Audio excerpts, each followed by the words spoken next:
So it looks like everyone in here has had me before, right? Did you guys all have me in Texture 2?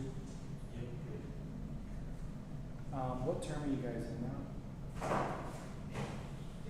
8 out of 12? Last term, right? Okay. So I'm going to start by just giving you guys a broad overview. This is my first time teaching this class, so I'll be developing the curriculum as we go. So there's not really a kind of like full-fledged out syllabus yet. To give you guys a rundown of how the class is going to be structured.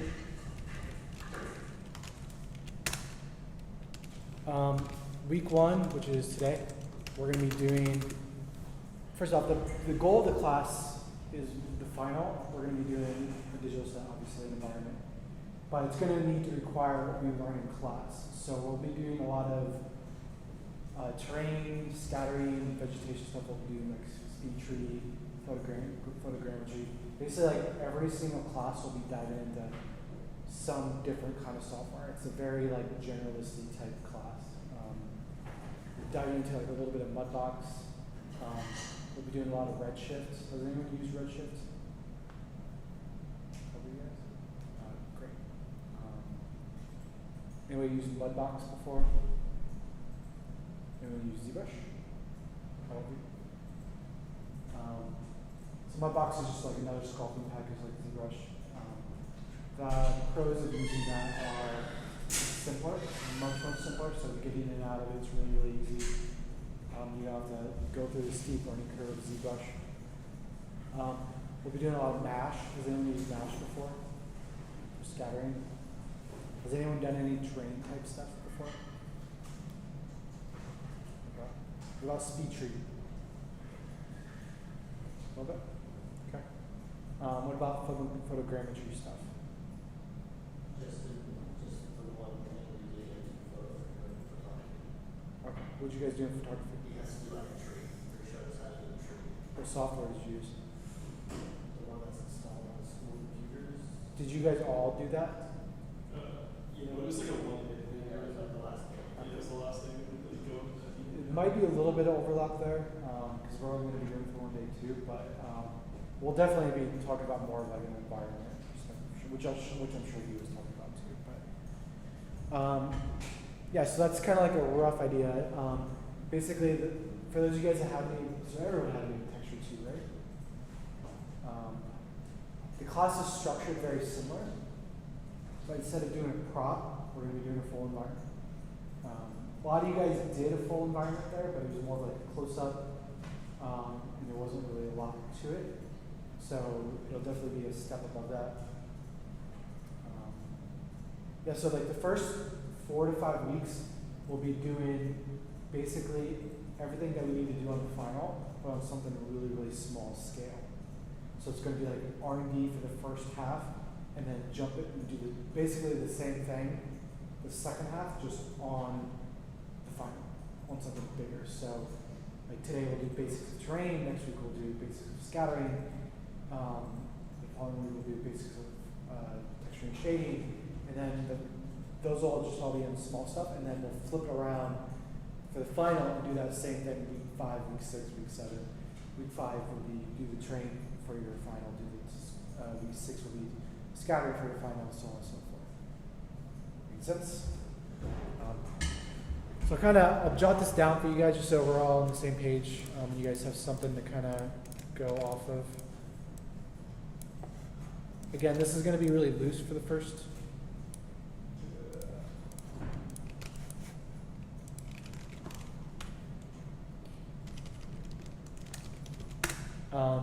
Going to be pretty loose, but still pretty structured.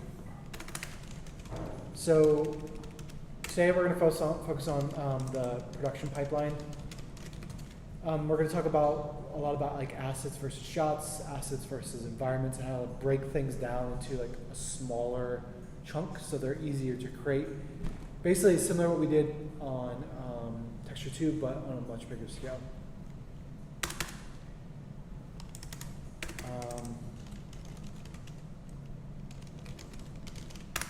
So we'll talk about the first, and then we'll jump into terrains, just making basic height fields, how to use like Google data to make your base, and then we'll jump into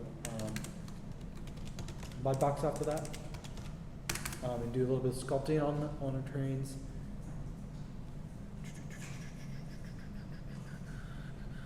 Yeah, and then we'll touch up on Redshift. We'll go over the basics today, and then we'll kind of like slowly get more and more into it. I want you guys' final to be rendered in Redshift.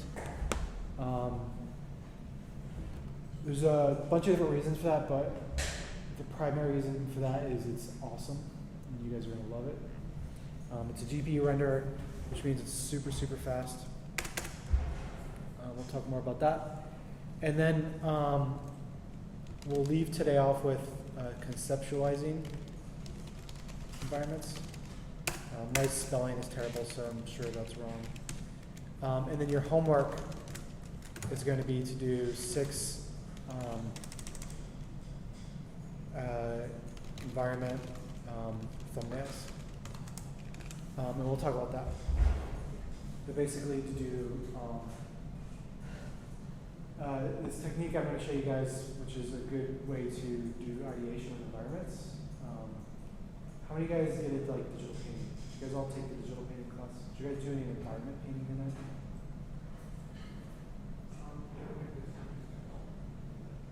What's up? I'm gonna make this sense. Well, we can master copies of like some environments that Okay.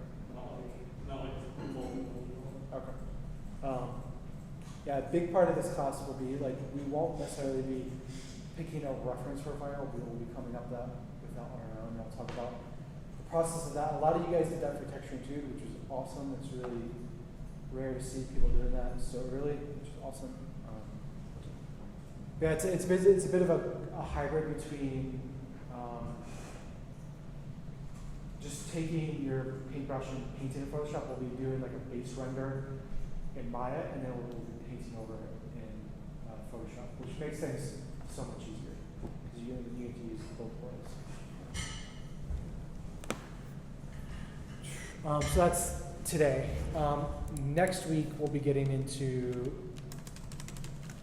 primarily MASH, specifically for scattering. We'll do like instancing, and we'll get into a tiny bit of SpeedTree, not a lot, but a tiny bit.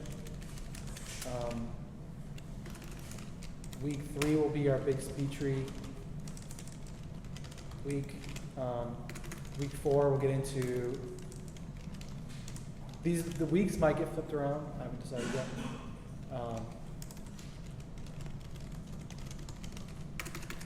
Textures and shaders for environments. The biggest difference between texturing and shading for environments and texturing and shading like what we did in Texture 2. Texture 2 is basically like you can just do it all in Substance and call it. And we touched up on a little bit of tileable techniques with like, you guys all remember that with like the blood material. Have you guys used blood materials much since then? Not so much. So you guys have all had Texture 3 since then, right? That's I think the people in the radar area did a lot. I don't know what that were in the game database, so we don't have that one. That's so much. You're in what? We're in the game database, so we don't have that one. Oh, I keep forgetting that exists. We haven't had the or the generalist. I think we have it next year with the team. With the effects terms. Yeah. Okay, that'll just be more painting. So we might spend a good like 2 weeks on environment stuff because it's really kind of complicated. You guys don't get really a lot of exposure to that, and this is really the class to do it. So basically, instead of just going to Substance Painter and applying those, getting those maps baked out, we'll use tileable techniques so that you can essentially zoom in anywhere in your scene and everything will hold up and be great. It is more complicated, but the techniques are the same as Substance Painter, it's just different.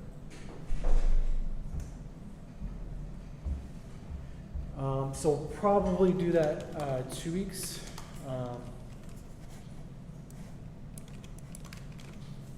Just things like snow, dirt, that kind of stuff. Mossy, grassy vegetation, that kind of stuff. And then basically, I'm going to leave the second half open. But basically, it's going to be the exact same thing that we did the first half, just on the second half, but on the final. So we'll do it on something small for the first half, and then the second half we'll do it on something bigger. And then each week it'll just be me pushing kind of like the technical knowledge, and we'll slowly like get into like week 7, week 8, week 9, where we're studying 2 to 3 hours of class critiquing, basically.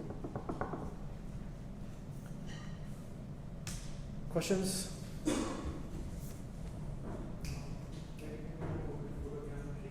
Yeah. Yes, that'll be here soon. Probably week 6.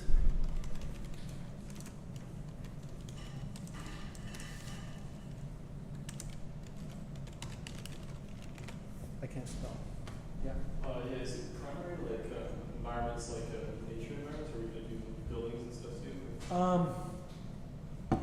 The techniques that we're going to be doing, like especially for texturing and shading, will be relevant to buildings, whatever. You can have buildings in the final for sure. I'm not gonna be too kind of like narrowly set on what you guys do in the final. I do need to grade on based on what you learn in the class. So if you deviate too much from kind of like how we're structuring it, like it has to be part of your grade. But think of like all of this in the final. The building and stuff is like, there's not really much more to learn about that stuff other than the textual machine part of it. There's some, I'll write this down too. There's some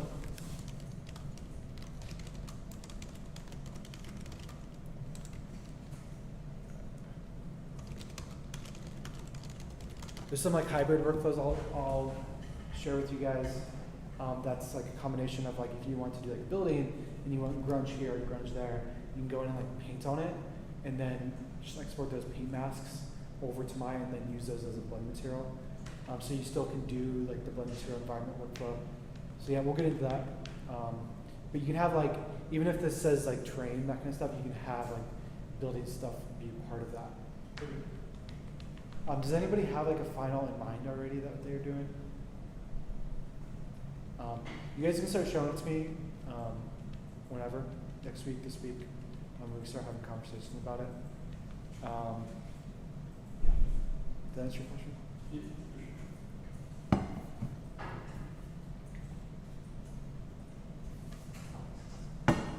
There was one more thing I was going to add to this.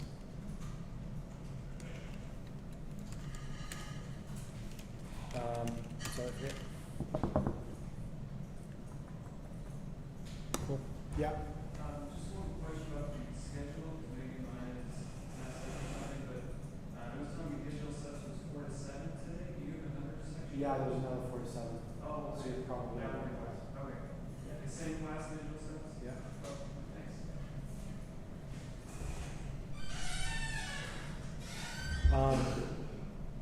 Yeah. Are we making a concept for the final or doing something else?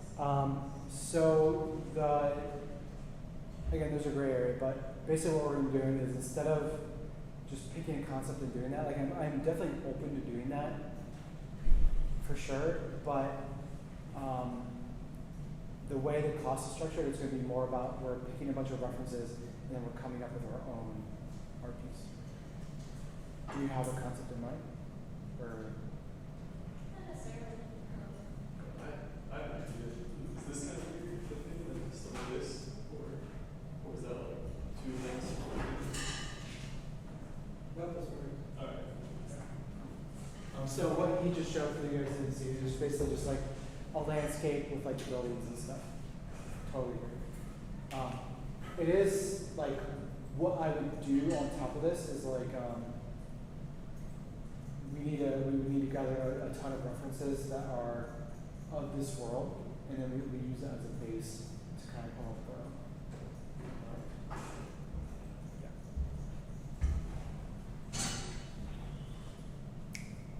Yeah. Other questions before we go? Yeah. Is desert kind of like a bad idea for this class? A what? Is desert a bad idea for this Not necessarily. deserts have plants. Unless it's like super like flat salts, that kind of stuff. Yeah, there can be plants in deserts. Even if like you don't use one of these weeks heavily in your final, like you're still doing it to the week assignment, so you're still doing something with it. So, and I'm gonna be flexible as possible.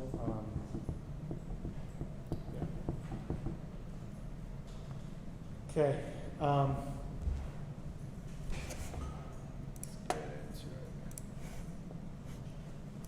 So you guys have already seen this, but I'm going to go over it in a little bit more detail.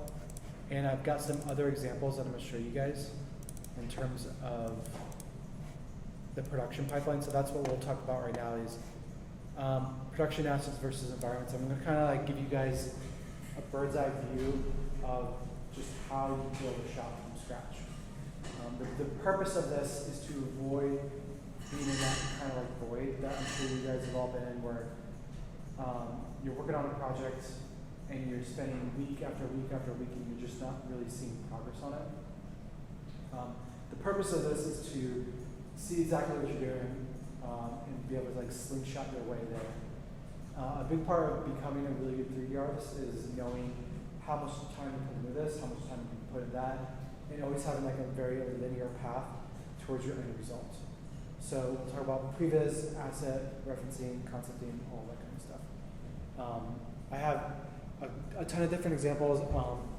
One of my files we'll have to go over after break because it's in non-commercial view and I need to register a new account because it's open on my home computer right now, which is unfortunate. But the shots that we're going to be going over is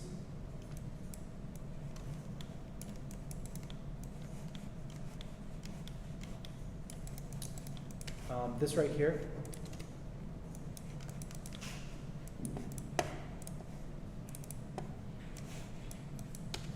This right here, and so all three of these shots are using the same exact techniques in terms of overall workflow, and that workflow is this.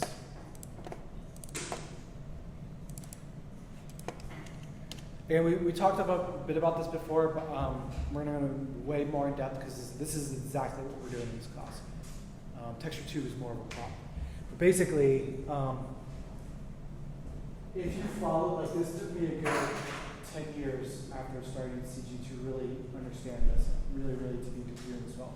So if you harness the power of this workflow early on, I'm sure you guys have all seen the students that like just get stuff done so incredibly fast, and you're just like, how the hell did you do that in that short of time? This is how you do it. If you don't do this, it's just like week after week after week, it's just no progress. So follow this template, and things go really smooth. So this is exactly how we work in production. So early on in the job, before we even know what we're doing, we're gathering references, we're R&D to make sure that we need to be able to do it. Those two things are typically two completely separate teams. There's a creative team and there's a technical team going at it. The creative team is working on like the visuals. They have a rough idea, they're gathering references. The R&D team is getting stuff together. So if I were to pull up my reel right now and talk about how some examples of this.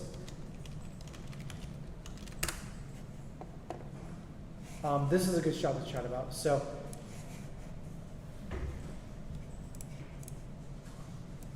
the references in design, we did have a lot of, anyone play this game, Clash of Clans? We had a lot of artwork from a game to go off of, but we also had a concept team going over. So basically the reference that we were using for that was just a ton of like really stylized games, movies, films, that kind of stuff. So it wasn't necessarily anything true to life, but it was still some sort of reference. You want to start with something to build something from. It's very easy to just start working and have it all in your head. That's not how it works. Creating anything is a lot like Legos. You're just taking a bunch of other things and smashing them together. Never, ever, ever should you just go by off something in your mind, because what's in your mind is going to be very, very different than what is going to come out. So the idea is to, instead of just taking something that's in your mind and dumping it out and it's going to look nothing like you envisioned it, grab a bunch of things that are relative to what you are wanting to do, that are actually outside of your head, and start basing things off of that and start aiming for those. So that's the reference side of this. The R&D side of this was, one, we needed to do the environment. So the R&D is specifically what I spent a lot of time on. So developing the grass system, so you can see like how this grass bed right here, and then we have all this vegetation right here, and all those trees and stuff in the back. It's a really, really dense and large-scale environment for what it is, for how simple it is. So we needed an efficient way to do it. So we built out a system in Houdini, built a system to get it over to Maya, and went from there. And meanwhile, all of that was being assetized to eventually be the look of what we came up with during the concepting. Questions so far? So if I kind of break this down in terms of this shot specifically, the references for this this is all stuff that I built from scratch. So if you guys have any other questions that I'm not covering about this stuff, feel free to ask. So references for this, this is how all of my reference libraries start. You can jump into any one of these projects and see it's similar kind of stuff. So for this one, these three right here were like the main environment references. So this is the kind of stuff that you should be thinking about starting to gather for your project. It's nothing like, obviously, this artwork. Like, this is a lot more storytelling, and there's composition, atmosphere, and there's a mood to it. But whenever you're developing an environment, you always need to start with something along the lines of a real world. So you can see there's some similarities, a lot of differences. So you can see like here, like these trees, you can see them all right there. This one was a really, really heavy reference in terms of just tree to like rock ratios, that kind of stuff. So you can see like these rocky bits right there. You can very clearly see them right there. This was a really good like atmosphere one that I used. So that's references for real worlds, but it's always good to like have real world references, but then go completely opposite and get really, really stylized, really, really cinematic references as well. Because as artists, we're never really creating the real world. That's more of like a technician's job. As artists, we're creating the idealized version of the world. We're ultimately telling a story, and that's exactly what we're going to do in this class.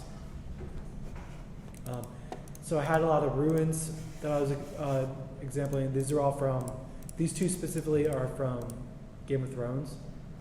This is another one I just randomly found online that I really liked. But the feel of what we're looking at, how we got these big towers, the very rocky, bricky feel to it. You can very clearly see in the atmosphere as well. You can very clearly see even the color palette of this one I took a lot of inspiration from. You can very clearly see it all in there. Sky, so I had some references for here. So I wanted something like stormy. And these references, to kind of like put it in terms of a timeline for you guys, it's not like you gather these references and you just go. You're gathering references the whole time from start to finish. So from concepting to final render, you're constantly gathering more references. So things tend to change, things tend to move around, and it's just kind of like part of the creative process. Another good reference.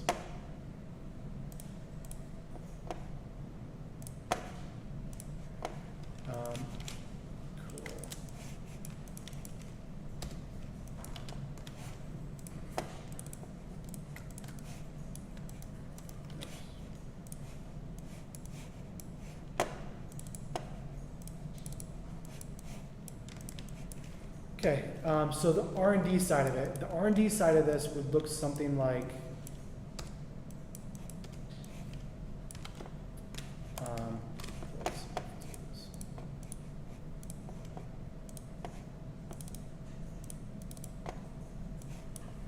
R&D for this would look something like this. This is something similar we're going to do in class. Just basics. Ours is going to be a little more complicated because it's a little bit easier to do this kind of stuff in mine. But R&D, that's it. You just want to do it on something small. And it's very, very easy to make the mistake of just wanting to dive into your project and not really taking that step back to really do it on something small. It's just beneficial because it's lighter. You don't have to deal with the stress of trying to make it look good while you're still trying to figure things out. That's something else I'll kind of hit hard right now is like the big reason why the R&D and like the creative sides are different, why you really got to separate that is there are two very real parts of your brain. You know, you got your emotional brain where creativity comes from, and you got your rational brain where things like technical problem solving comes from. Those two areas of your brain clash. They don't really see the world in the same way, right? So when we're doing this, what we're doing is we're kind of like bringing things in to that rational brain that likes to figure things out, and we're going to repeat it until it becomes intuitive, until it becomes second nature to be able to use the tool. And when it becomes second nature is when your emotional brain can kick in and can start being creative. That making sense? That took me probably 10 years to learn. So nail that in early on and you'll level up a lot faster.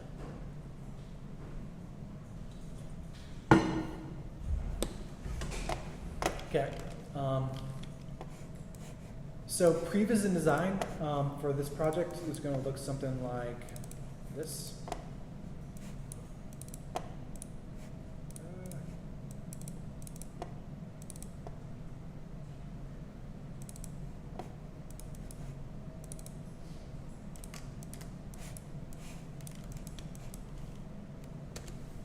So I went through a ton of different iterations on this.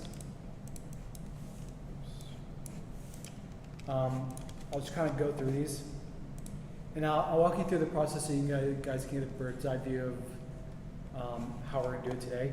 But basically, this is kind of like how I do my concepting ideation. Like, I'm not a digital painter, but like, if you look at this, it's a pretty decent digital painting, right?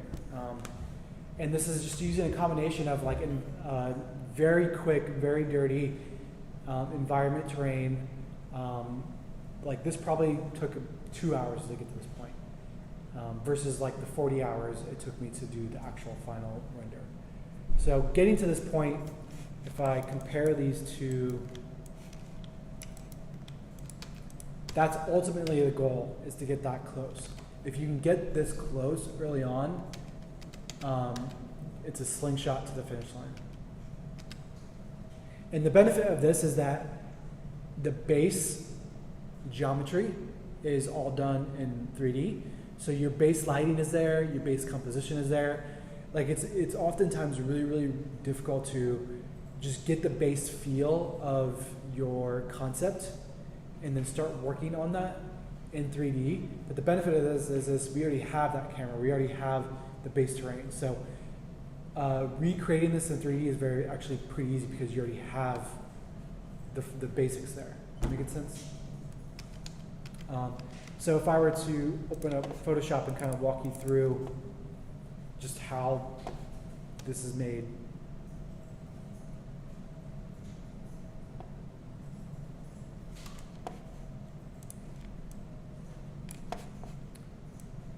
So this is the base render.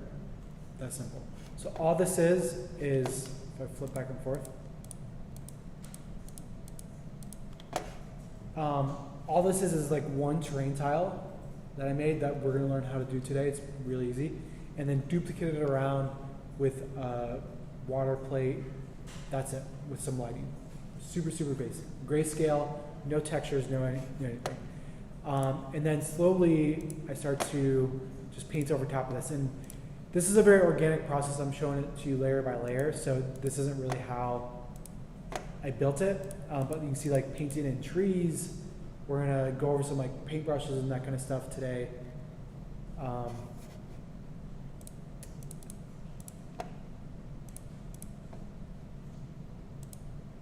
The sky.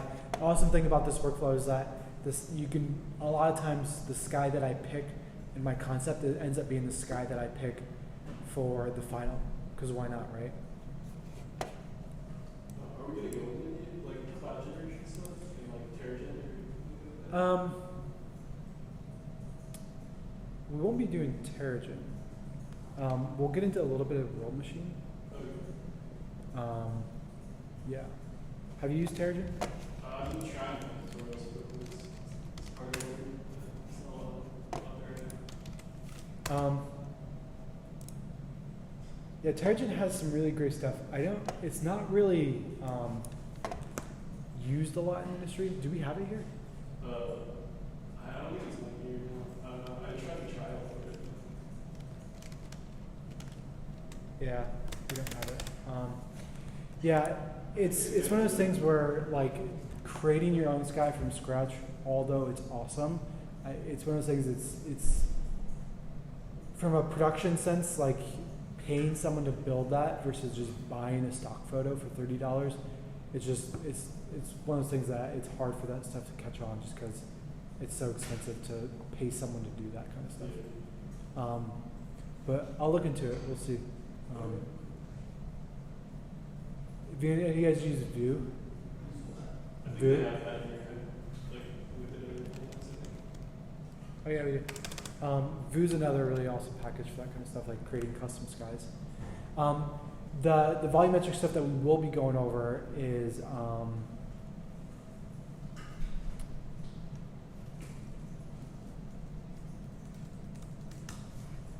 the volumetric stuff that we will be going over is just using basically VDB stuff, like more like lower to the ground kind of stuff, like yeah, which we'll chat about. Cool. So moving forward with this, you can see like a lot of things like adding in bits and pieces of terrain, getting atmosphere, getting that vignetting in here. So like this is basically after you have these like samples, it's really easy just like to sample those values and start painting things and grabbing silhouettes of things, all of that. Yeah. Any questions over that?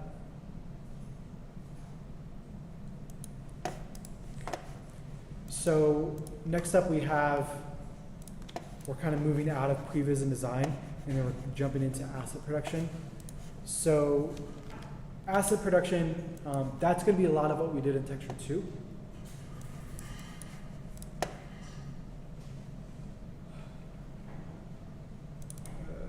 So this is what that looks like here. Basically, these couple different environment pieces is all the environment's made up of, is just these 4 pieces. Very, very simple. If I kind of compare this, you can see you have the trees right there. That's that tree. That's all from SpeedTree. We have that base terrain tile, so it literally is just one tile, and then you duplicate it all over the players to get all those different layers. So you don't build a custom height field for the entire set. You build one really good looking one, and then you can lay it out, which just gives you greater artistic control. And then just 2 ruin sets, so we have the actual building structure, which you see here. And then we have that wall that we see all through here. Questions of that? And then this is just an example of what it looks like in 3D. So it's very, very easy when you're making environments.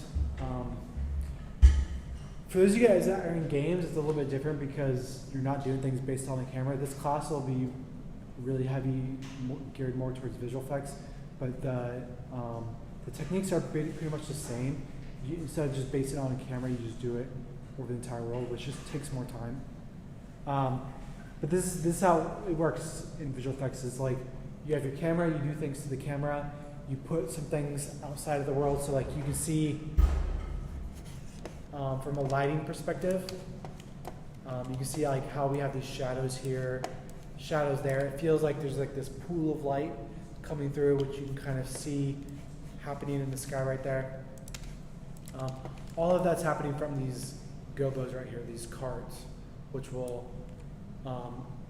talk a lot about as well. Two more things that we need to add to this list is lighting for environments, and then world machine. We'll probably get into this early on. We'll see. I might do that like the week that we start the final, so you guys can like, if you choose to do the train and world machine, you guys can just do it for that weekly assignment. Yeah. One thing, we have a games 2 hackathon. We've already somewhat dabbled in the world machine, and Okay. it's really pushing that. Okay, cool. So, Yeah, the rest of you guys haven't really touched world machine, right? Okay. It's a terrain generation tool, so we'll touch up on it for sure. Yeah. And then from there, it's basically just working on the shot. So let me see if I have some renders to share with you. So here's a couple different examples of the composite. So this was actually the first pass of everything together. So you can see very clearly it looks a lot different. Just because the lighting, the atmosphere, a lot of that is a lot different. So things can drastically change as you go. I didn't really go with the stormy look until later on. You can see like birds there. This is actually earlier than that. So you can see a lot of like composition layouts. Got the birds all hanging out. But this is basically exactly what we're going to be doing in class, start to finish. I'm going to show you guys two more examples so you guys can get different looks on this kind of stuff. This making sense? Yeah.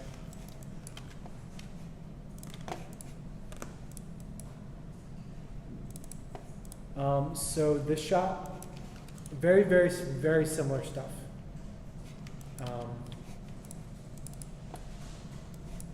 Here are some references that I looked at. So I just gathered like a ton of references for some swamps. I referenced a lot of The Witcher. Did anyone play that game? Does this feel like The Witcher? Yeah. Yeah. I'm a huge Witcher nerd. So like stuff like this, really getting that ground vegetation, that atmosphere.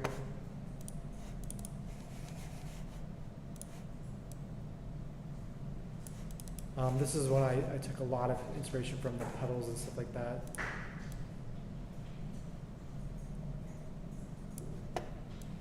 So you can see there's kind of like a mixed bag. There's some like live action stuff, like I referenced Lord of the Rings a lot for this, the marshes. I kind of deviated towards the end, but you can see like these like flyaway trees is exactly what we see right here. This one I referenced a ton for this. This is probably the main one I use for it. Again, it kind of deviates as you go. This is kind of the creative process. As you go, you just think of more and more things to do. But originally, it looked really, really similar. So I'll show you the concepts. But we'll bring this one in. That one.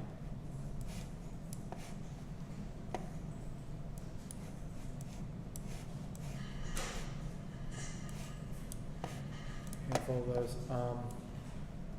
Here's some more like references for like the actual ruins and everything like that.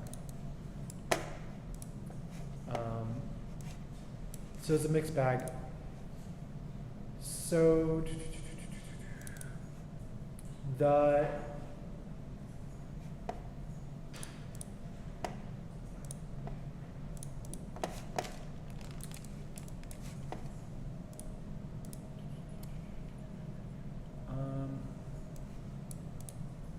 this is what I would say is the R&D section of this. So right now we're kind of in this phase, R&D. So I have an idea, I have my references, I want to start building something that's towards that direction. And instead of doing it over the entire scene, you can see I have my previous geometry in here, super basic shapes, and just getting a general feel for the environment. And it's always good to like have these things in your scene, and even if you are kind of like in the R&D phase. Like I just grabbed this from TurboSquid and dumped it in there.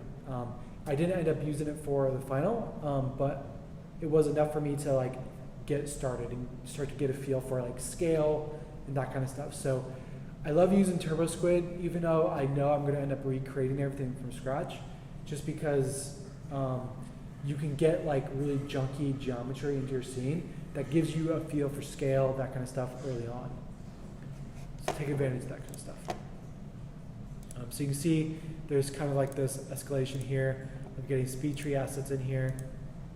And eventually I lay out their environment. So this is me like transitioning from that R&D stage into previs. So let's take a look at that.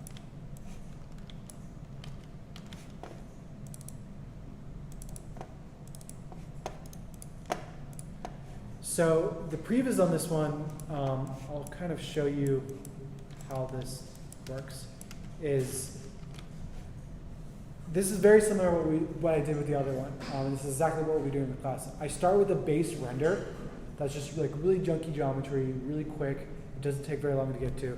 And then I take into Photoshop, and a lot of times what I'll do is I'll just run like some photo filters over top of it, just to get it into that painterly feel. Because like there's concepting that looks awesome, and then there's the final render that looks awesome. And generally speaking, all the progress in between those stages just ends up looking like really bad CG.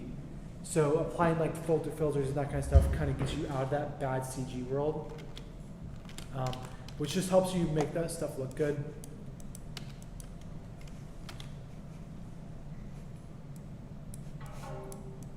So this is one that I was sticking with early on. I ended up deviating. I didn't go with like a larger structure. I ended up going with something smaller, which is a lot more personal.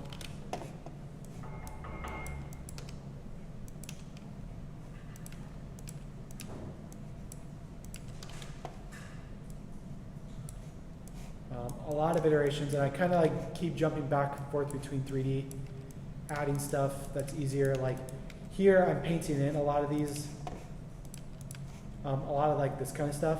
This one was from 3D, but this kind of stuff's all painted in. The birds, the ruins, all this kind of stuff, the atmosphere, the composition, all that kind of stuff. So I open this one up in Photoshop. You can see same exact workflow. So this came from, I did a little bit of Nuke. I can't open the files. I'm going to get this hooked up after break, maybe, if I can get access to not commercial. But you can see here, just layer after layer. Again, it's a little hard to see with this one just because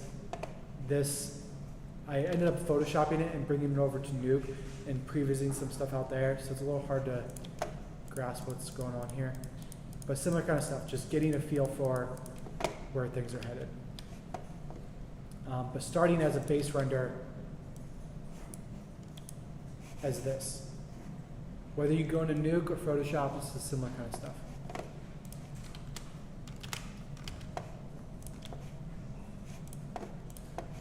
Cool, so now we're into asset production. We got a clear goal of where we're headed. There's still some flexibility there, but we have an idea of where we're going. This is what assets look like here. So a lot of these assets were from Megascans, which you guys can use in this class. It's just photogrammetry assets. So again, these are all just like Lego blocks that I just like scattered around the scene. To get a feel for it.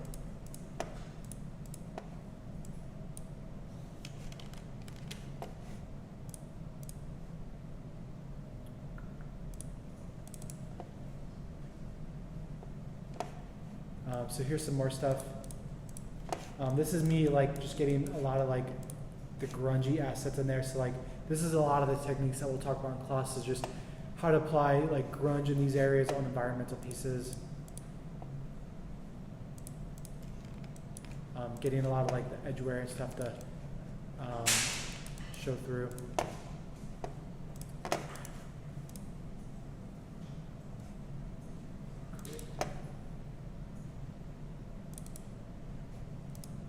And then from there, it's basically just working through the comp, getting in the shop production. So now we're into this phase. We're kind of out of asset production into shop production. We'll kind of go through these. So this is my very first pass. You can see I still have some previous geometry in here that I know I need to replace. I'm getting a feel for the background. Starting to add some of that Megascan stuff in here. So again, it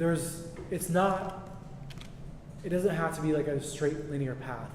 Your mindset definitely needs to be linear in that sense, but like I jump back and forth between previs and reference, or reference and assets, and reference and shop production. You kind of go back and forth a lot.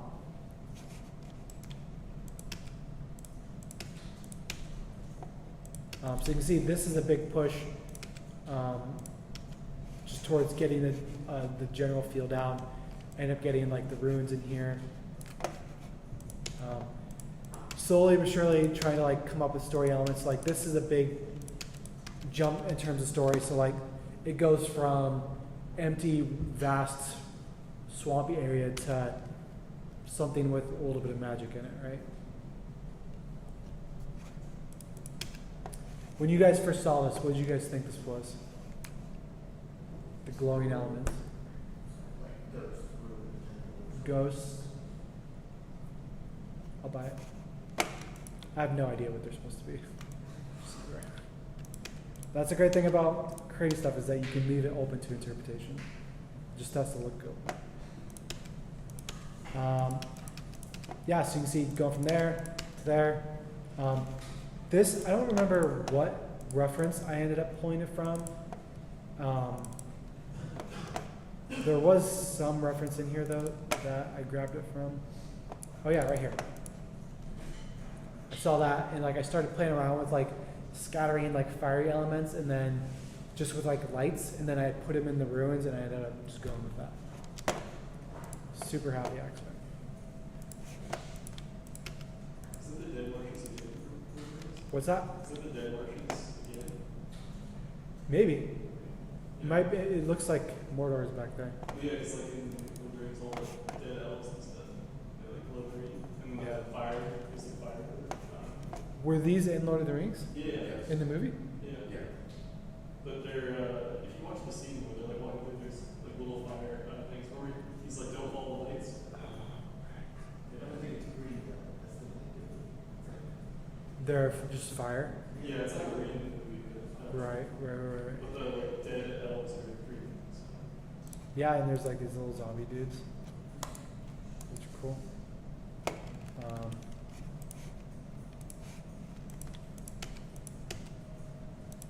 Any questions over that one? Starting to make sense of how we're going to approach this class. So I definitely encourage you guys to stick with this like mindset of we're gathering references, but we're not necessarily recreating an exact frame. We want to make something awesome. That's the goal. The goal of this class is to do one beautiful frame, to win best of term, to get your artwork all over Gnomon. That's the goal of the class.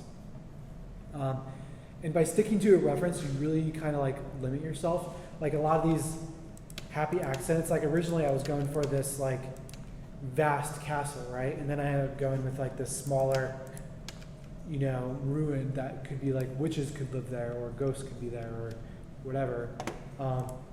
And oh, there's the fire. And this was just like photo bashed at this point. So like me just gathering some like fire elements off online and hue saturation them and plopping them in there. You can see I was playing around with the noose as well. I don't think it made it in the final, yeah.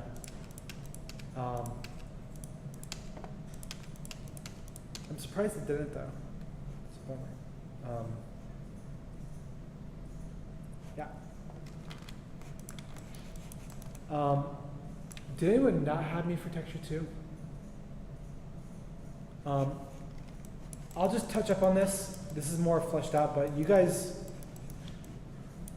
all saw me do a breakdown of this, right?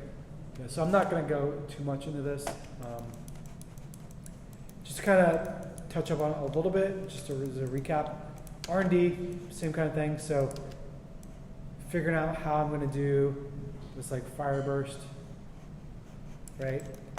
Gathering a lot of references for that. These were like the 2 hero references that I gathered. Again, which are there. Prevising, you can see here to here. That's exactly where we want to go. And again, you can see previs geometry from TurboSquid. That's a free asset that I downloaded. I didn't end up using it for the final, but it was a great thing to have early on, so I can get the scale, get the scene scale, get the feel of the environment, get the base lighting down, and then replace it as I go. Assets.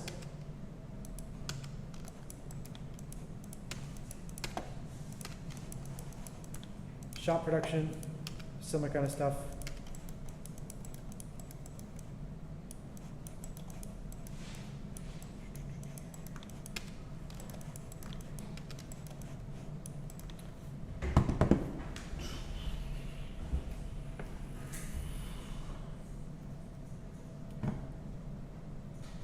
Questions? All right, we started like 15 minutes late, so we're going to cut the break short. So it's 2:15 right now, so we'll start back up at 2:30.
So this is more, I would say this can be a base, but we want to be much bigger scale on this.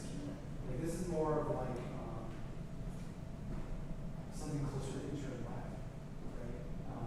HMI is a little bit easier than this since it's just vegetation stuff. Yeah, like what I don't think I can deviate too much from this. Like we could do like a little bit of lower angle, and then we could like space these 2 things out because it's going to be like a horizontal frame. And then behind here, we could like a big landscape of like stuff.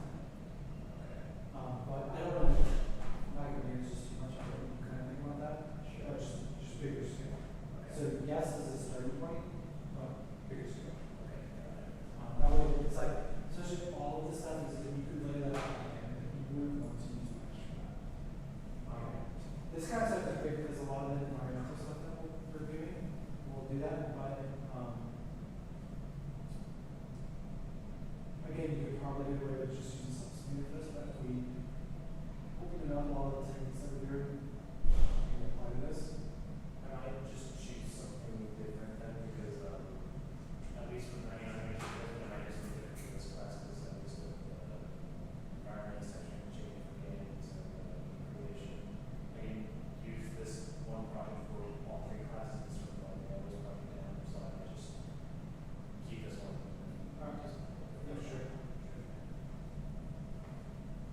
You have all those classes this year?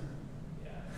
Holy shit. So, I kinda wanted to like knock out as many, well, I mean, it's recommended that you choose one project for at least 2 of those classes, like the texture and changing for games and the environments for games. They sort of push it on you to choose one project for both of those. Oh, you do? Yeah. Yeah, I would say get deviate these classes. Those are all like real time stuff and we're not getting a lot of that. Yeah, because they're like, pick a smaller environment, so I'm like, maybe they can do this for different sizes. Yeah, go big. Go like this.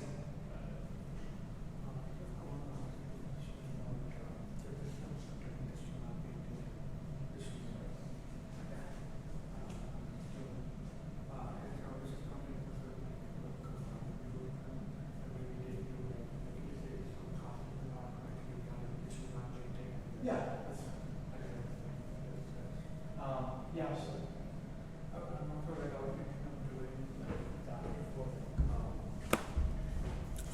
Doing that as also like a demo reel piece for this semester. We're gonna be touching upon that maybe projections. Say it again? Yeah, so I was thinking of doing that also as a demo reel piece, like do all of this as a demo reel piece for demo reel.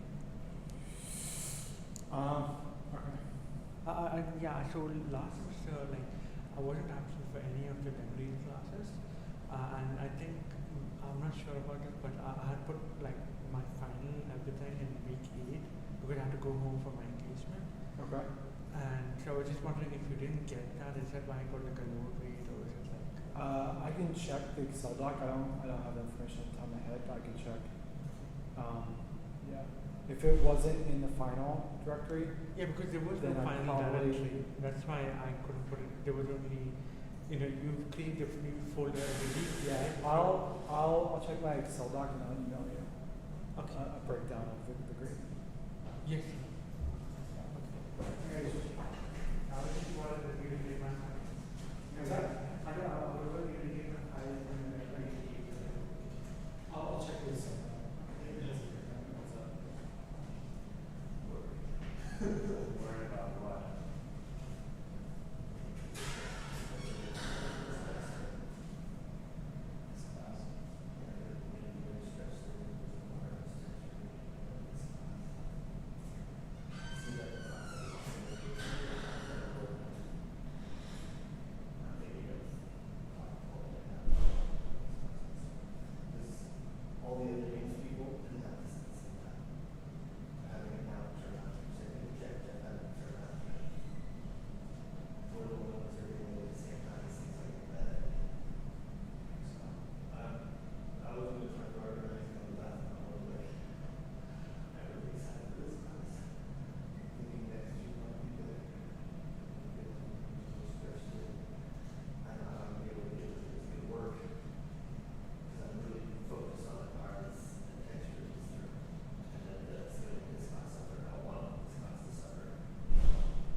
I mean, it's free though.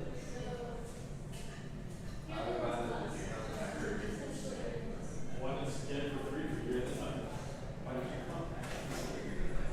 I was so tired. I was actually, I would have come. Because like I was reading It's like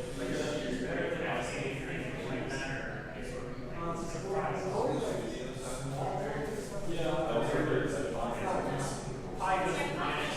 That's what I mean. That's only 60 days. So I'm not sure it's gonna be to like the They always say that's why it's still it's supposed to find that a big check. It does. Yeah.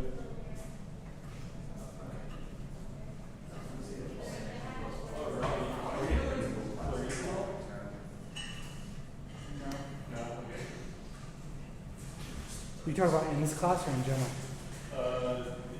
Do we learn it all? I don't think it's part of in the classes right now. It's getting more and more popular. They just installed it. Yeah, Clarice. I have never touched it actually.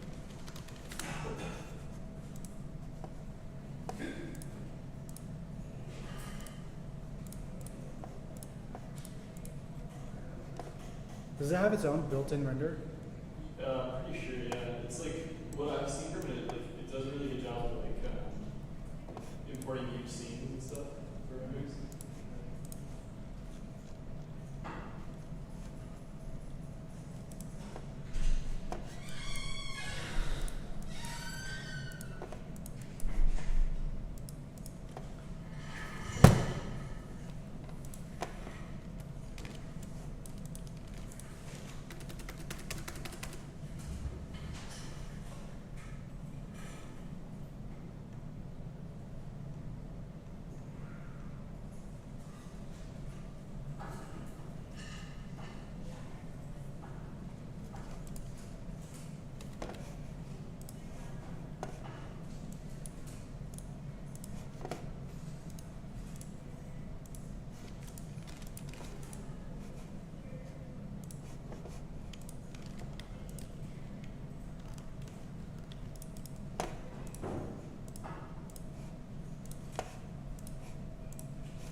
Okay, you guys ready? So we're going to start with just building basic terrains inside of Maya. It's pretty straightforward. Then we'll kick it over to Mudbox. I'll go over the interface and stuff, so we'll get up to speed with that.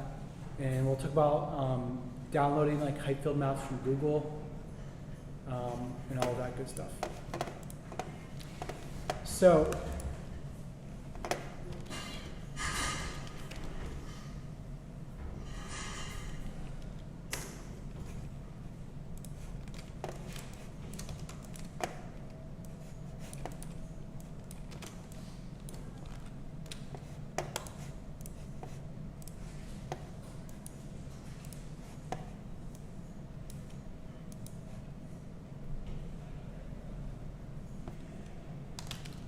We'll do screen grabs again. in this class. So just a general reminder,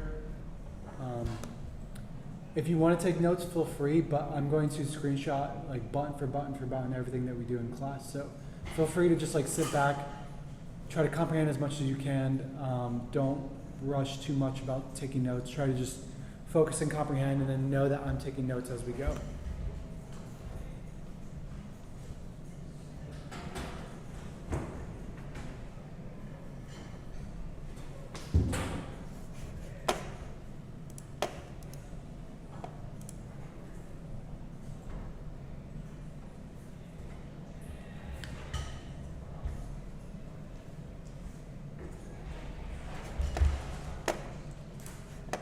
Okay, so to make just a base terrain in Maya, it's very, very simple. We're going to need like external data to do it, but pretty straightforward. We'll just do polygon primitives, then we'll do polyplane, and then what we'll do is just scale this up, and then just give this some more subdivisions. So do something like, we'll just do 250 off the bat. We'll up-res it before we take it over. And then we're going to use what's called a texture deformer. You guys used deformers before? So we'll go modeling, we'll go to deform, and then we'll do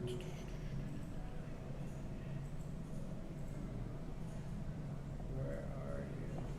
Texture deformer right there.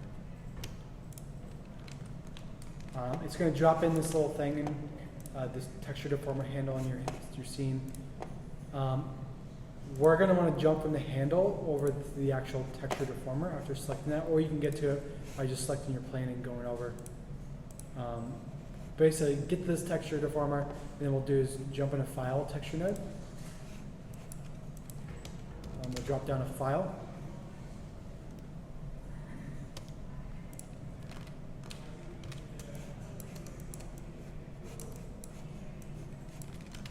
And before we move forward, I'm just going to turn off my color management. We're going to do all that manually. Have you guys been doing this lately, dealing with color spaces and stuff? Have you been using the globals, or you been doing it like we've been doing in Texture 2, or? In Blender 2, I think we're doing the color workflow. I'm going to do it. Do you guys set this to raw? Yeah, Brett just went over all the individual ones you want to use it for. But All the ways. Right. Yeah, so turning this to raw, I think, is what McClure does. And basically, when you just turn this off, you basically do that anyway. It's pretty much the same workflow. So I just turn it off just to get it out of the way. It's kind of a pain in the butt. We'll save. Cool. And then we'll just bring in a file texture node. So I have a couple different examples already that I brought. These are some that I made in other packages, but these are all downloaded. So I'll just kind of grab one of these.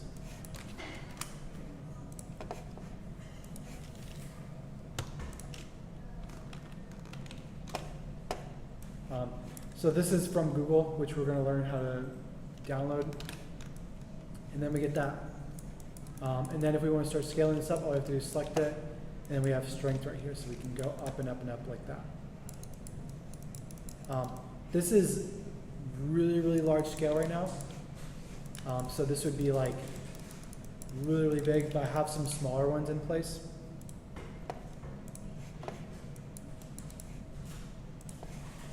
Like I got the standard height field, I got a meteor, and I got a transition. So these are just like 3 just really generic height fields that I made for us to use in the class. So I'm going to grab this one. And we got that. So super, super basic. Questions so far?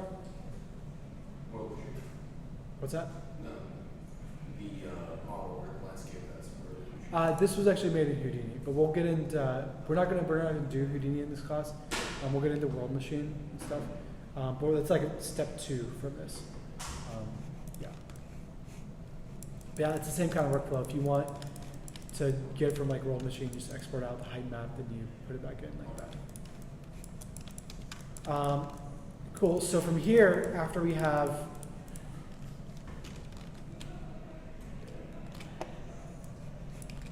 this basic setup, what we're going to do is we're going to start duplicating this around. I'm going to do instances for now. I'm going to show you guys a couple different workflows as we go, like proxies and using high-res meshes. But we'll just do edit duplicate special.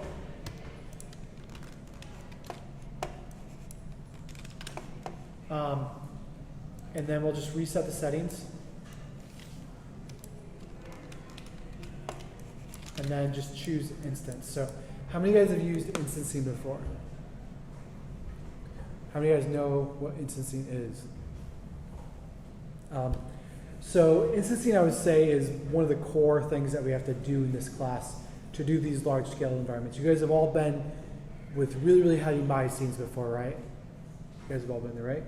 Instancing is a way around that. So you can have thousands and thousands of the same object scattered throughout the scene. As long as you use instancing, it's going to be making a reference to that object and not actually duplicating it. So it doesn't actually create much more memory at all. It's just a tiny bit. It's really next to nothing. So I'm going to do, like, we'll just do 5 copies. We'll do apply.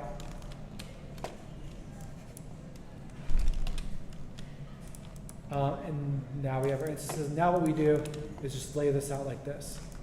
And just with rotation, scaling, and combination of lighting,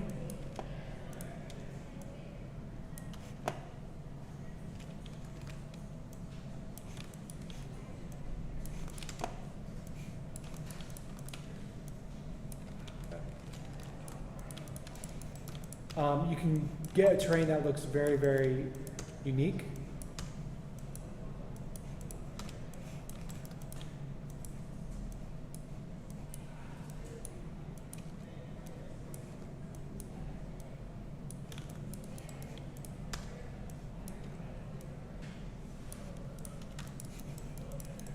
Just like that.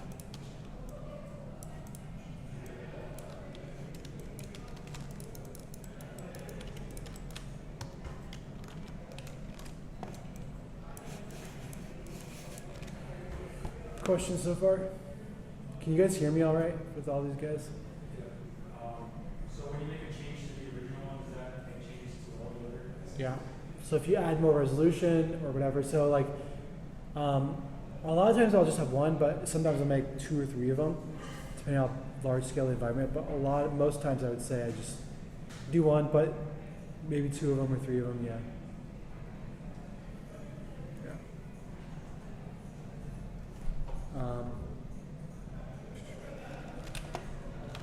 You guys sure you can hear me okay?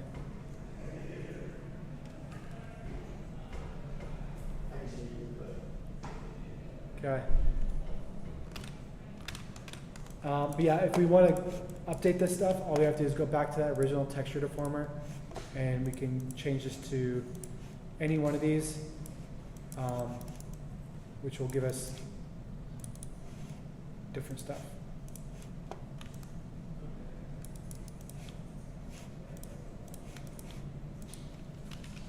This is just like a meteor one.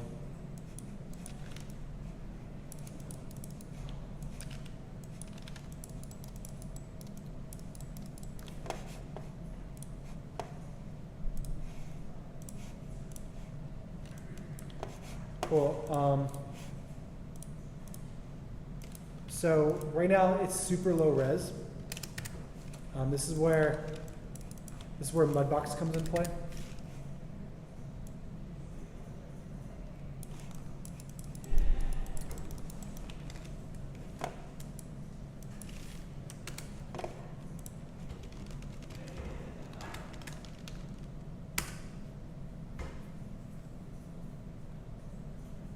Before we do that, let's talk about how to actually download this stuff. So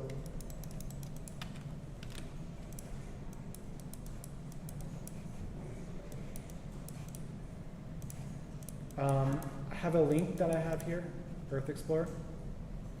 So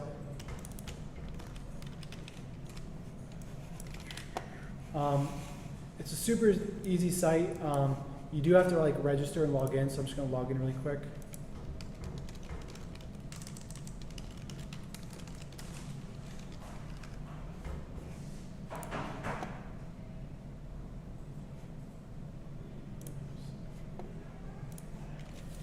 So just go ahead and log in.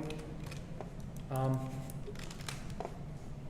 then essentially all we have to do is just navigate wherever we want. So this takes a little bit of iterations to find things that are going to be good. So like we'll try something like over here. But basically what we want to look at, there's a bit of an art to finding good terrain maps. It's very, very easy to find ones that are going to be too large scale or too smaller scale. It takes some trial and error for sure. But you can always like just download a bigger one and then take a small chunk of that and then apply that to that. And then just go into like Mudbox and upres it and all that. So I'm just going to choose this. I haven't done this before, so we'll see how this works. I think this is the volcano. Basically, you just navigate there like this, and then you can just click Use Map, like that, and it's going to give you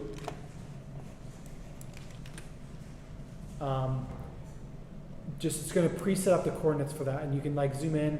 Sometimes you can get like a tighter version of it. So if you want to exit out of these and use Map again, you can get like a tighter version of it.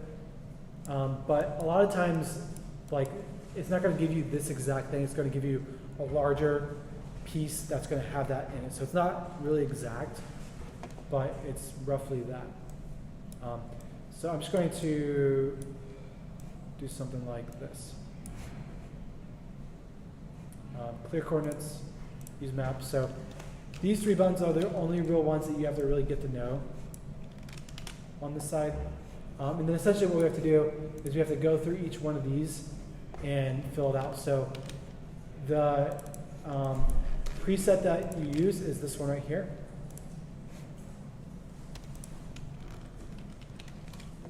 So fill that out and just hit OK. Fill that out by using this info right there.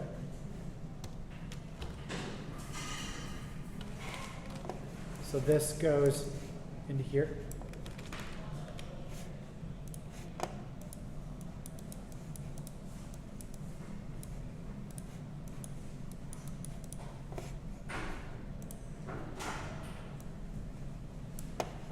And then it'll automatically check that guy right there.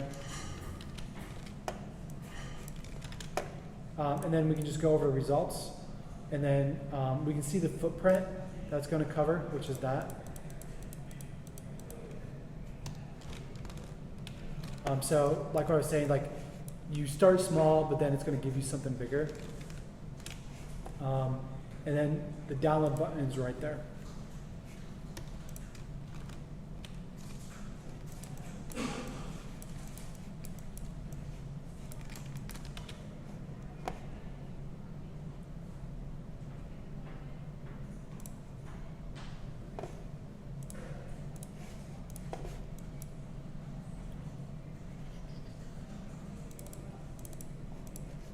I'm going to drag and drop this in here.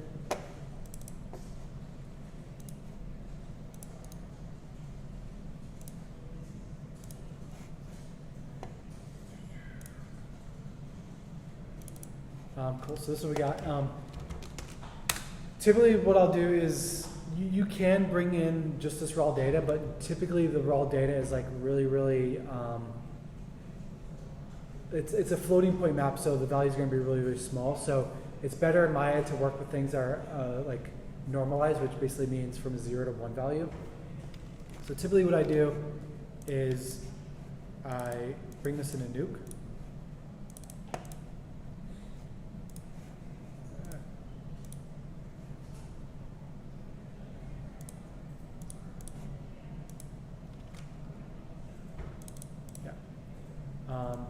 It's the DEM one that you need.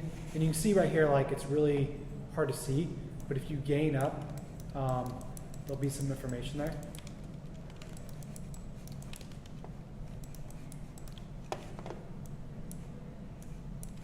So what I like to do here is shuffle this. So I'll put red in each of the channels. So have all you guys taken a new class? No.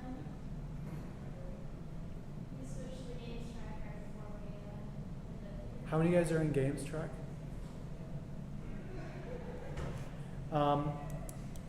I'll just show you the buttons. It's super easy. Have you guys opened Nuke before? Okay. The rest of you guys know Nuke, right? Yeah. So all you have to do is take this, drag and drop it into the node editor. You could also do this in Photoshop too. It's really simple. But I'll just heavily screenshot it to, if you guys want to try it out. So then shuffle node, red in each of the channels. And then what we'll do is just drop down a grade node. And then we'll take this white value and just crank this up until we see some stuff. We don't want it to clip, so we just want it just before the clip. It's going to look washed out. That's because it's going to be a linear image. If we look at the metadata, yeah, it's 16-bit. I'm going to write this back out as the same TIFF. But I'm just going to do graded at the end.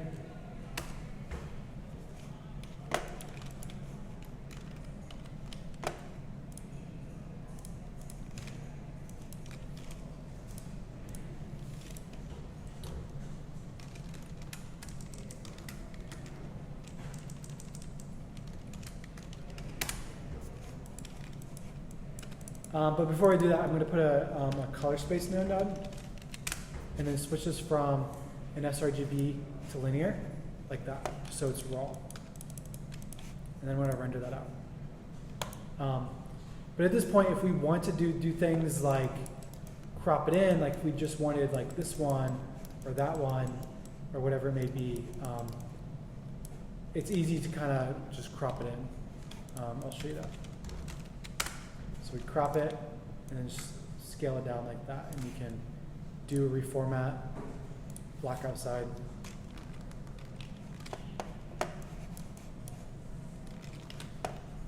I'm going to leave it full for now.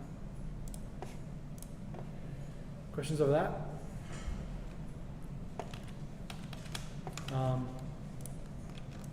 Cool. So now I'll just start a new file.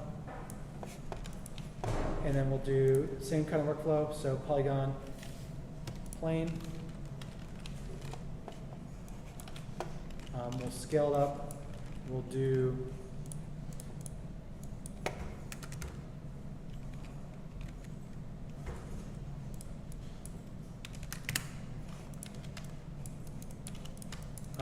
just 250 for that.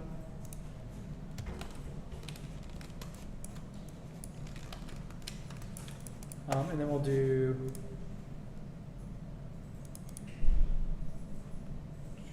deform, and then we'll do texture.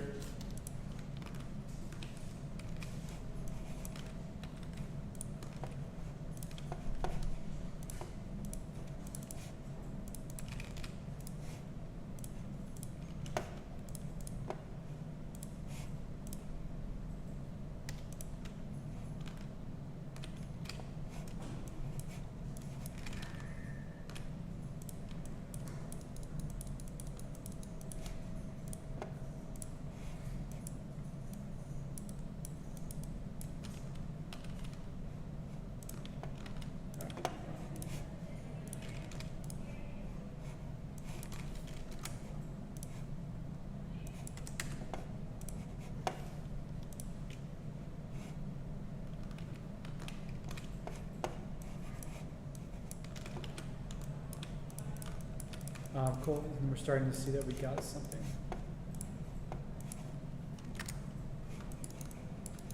And now we got our base, so volcanoes right there, got our beaches, all of that. You do end up with like this kind of stuff where like the edges get weird. All you have to do is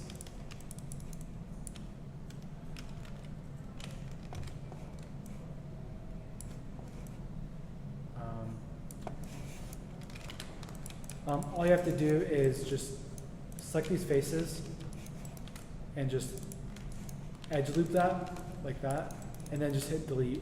And you can still like update this stuff and it'll all be procedural because that delete node comes after the deformation node. So it's pretty smooth.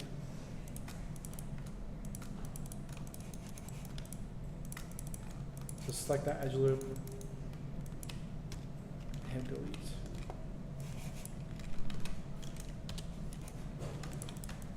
Cool. So last thing I wanted to show you guys is just to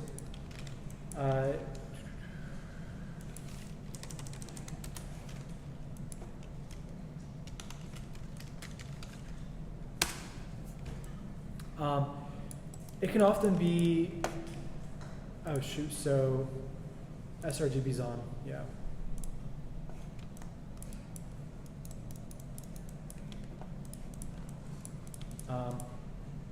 Let me redo this really quick. I want to turn off color spaces.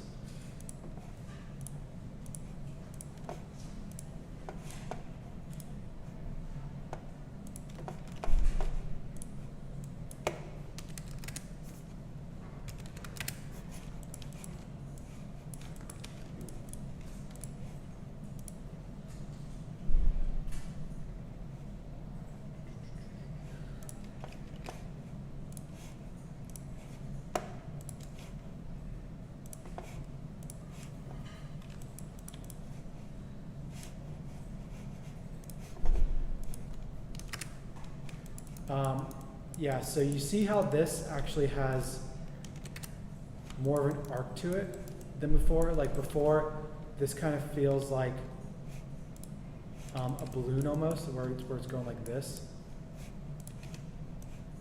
This kind of stuff. That's the color space stuff at work. It's trying to put an sRGB curve on it, which is washing it out. You can see it really bad right there. The best way to avoid that, I guess it's still kind of doing that there, but you can see it's more curved and more natural. So that's why I like to turn off that color space stuff, just because it messes with so much stuff. I'll delete this.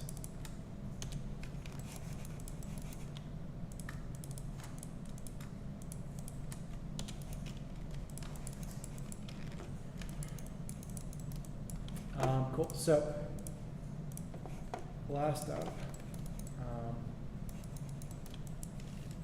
you can always like disconnect this and swap it out, but we can also, let's see if this was crashing when I was trying it at home, but we should be able to remap HSV and plug that into the texture deformer. It's not going to work.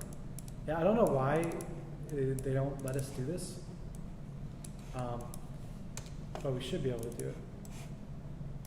But it was being buggy.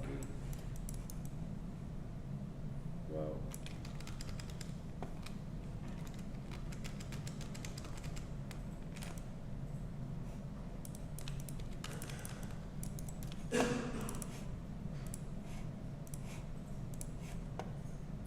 Yeah, this is weird. Anyway.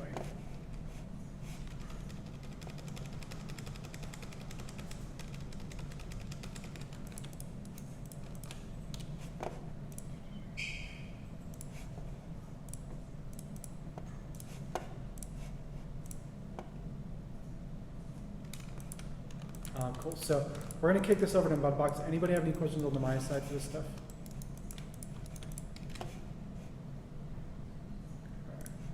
I'm just going to crank this up to something like 400.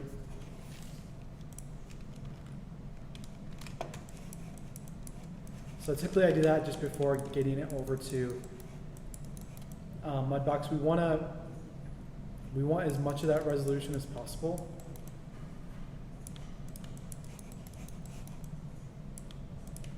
Oh shoot, so actually I put that delete node in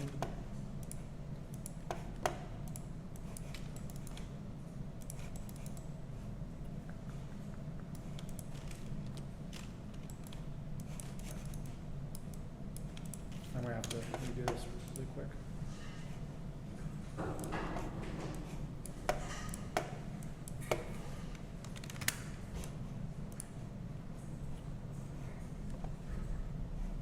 Why not just start with 100? What's that? Why not just start with 100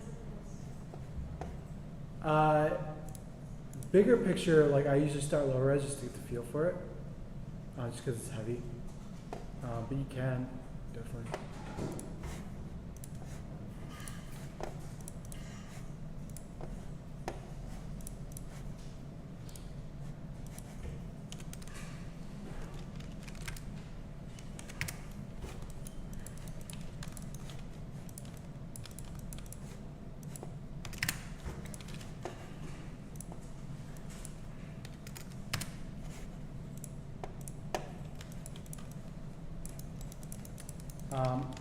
Cool, so let's chat about Mudbox.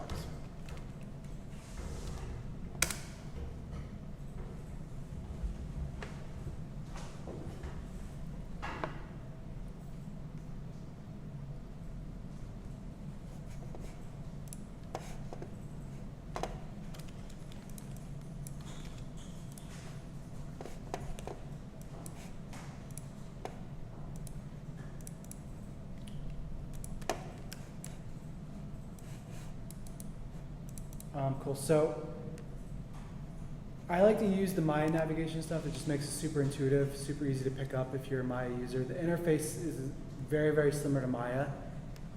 So it's very, like it doesn't, you don't have to go through the nearly as steep of a learning curve to use this stuff as ZBrush.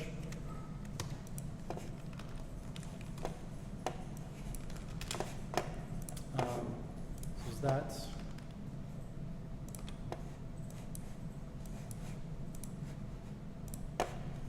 cool. I'm just going to show you guys how this stuff works on a basic plane, but we'll import that mesh and do a round trip of it. But I'm going to go over the basics with you guys first. I'm going to get you guys hands-on with this stuff today too before we leave class. I'm just going to start with a plane, and we can chat about some techniques. So the interface should be very, very familiar. It's kind of like a hybrid between Substance Painter and Maya. Right away, you can start sculpting right out of the box. You can see it looks, the navigation is just like Maya. That should be pretty easy to get up to speed with. We have two different types of layers. We have our sculpting layers and we have our paint layers, so you can do both texturing and sculpting in here. It's not poly painting like ZBrush says. It's actually UVs, which is cool. To use this stuff, you can use layers like this. So it's very much like just a Photoshop layer stack that's really, really easy to use. So if I do something like new layer, right here, it'll make that new sculpt layer.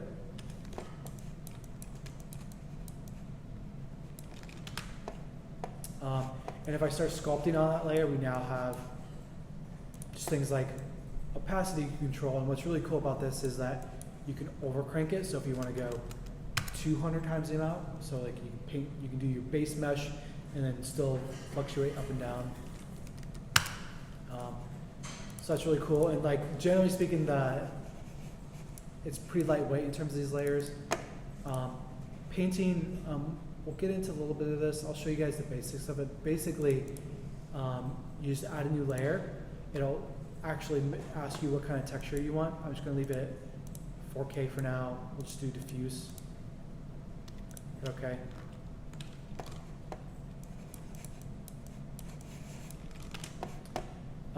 And then from there we have our sculpt tools right here, and we have our paint tools. So you can drop down a paintbrush and start painting around. I'll go over hotkeys and stuff as soon as you guys get hands-on. But you can see like the resolution of this is actually much lower than this right now, which is cool. So like your texture resolution and your geometry resolution is independent from each other, whereas like ZBrush is actually poly painting, which is great. This layer stack works very, very similar to Photoshop. If you want like a spec map, you can just do new layer and do spec. It'll make a whole new category for you to work with called specular. And as you paint on that, you'll actually be painting spec in instead of diffuse. From there we have like our object list, which this works just like Maya. Like you got your cameras, you got your materials, you got your lights, you got your planes. So this should be very at home for you guys with Maya. Whereas like ZBrush, you have like your Z tools and all this weird stuff. It doesn't operate like a normal 3D package. Mudbox does, which is awesome.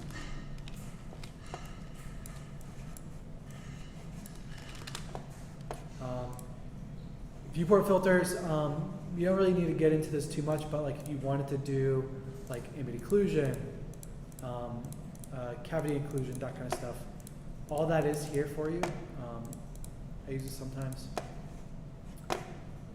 Okay, so we'll talk about some more advanced sculpting stuff. So to subdivide, we have our mesh, so we can add new subdivision level right here. The hotkey for that is Shift D, so that's going to add more subdivisions. And then we'll just do a couple more. And you can see here how these layers right now, they go offline. It's because we're not actually in those sculpt layers. So if we want to start painting, we have to do another one. So it's really intuitive in the sense that it'll actually tell you that, hey, you have to actually go back down. And then if we want to go up and down subdivisions level, we have page up and page down right here. So I'll hit that a couple times, and eventually you'll get back to those layers that you sculpted with before. So up and down. And this one is still live because we actually haven't painted on it yet. So if I want to start painting on this, we have that.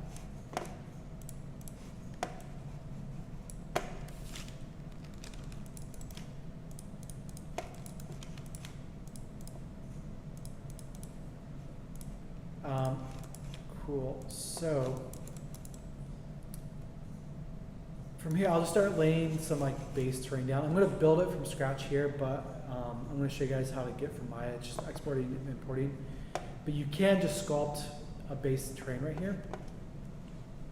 The way these stencils work, so you have stamps and you have stencils. These two things can be confused, but basically a stamp is going to be like this. It's going to be a brush.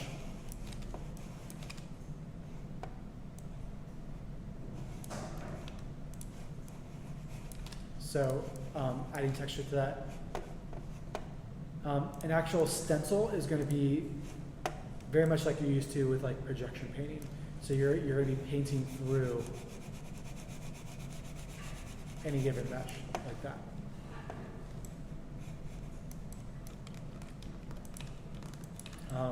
I'll go over hotkeys when you guys get hands on, but basically they're identical to Subspace. You just hold S and you move around. So that should feel right at home too. You can import stuff, so if you want to import your own stencil, which we'll do right now.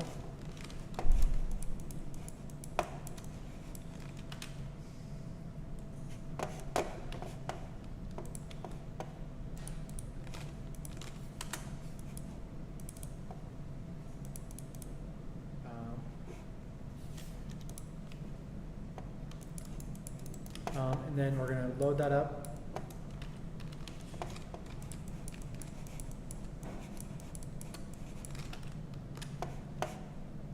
Just by clicking right there. And now essentially all we have to do is just make this brush really big and then do that. And then we get our base terrain.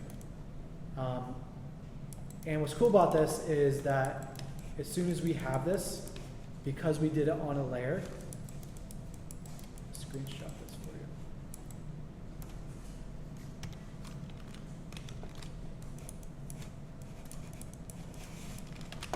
Because we did it on that layer, we now have the strength to go like up and down with it. So we can do like 200, 300, so on and so forth. So a lot of control. So I'll just name this height like that. And then from here, what we can do is just start adding layers. So right now, we'll add in another subdivision layer. So you can see we're still getting a lot of stair stepping right there.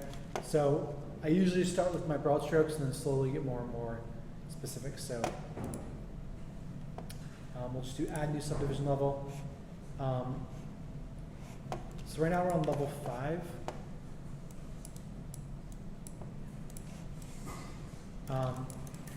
And now what we'll do is I'll just kind of like go across the entire scene and just start adding additional details. And again, I start broad and I slowly go in like a funnel to get more and more specific. So we can do something like that, but it's always going to be like way too heavy. But then what you can do is just come in here and tone that way back just to get those like micro details going. So continue to layer that up.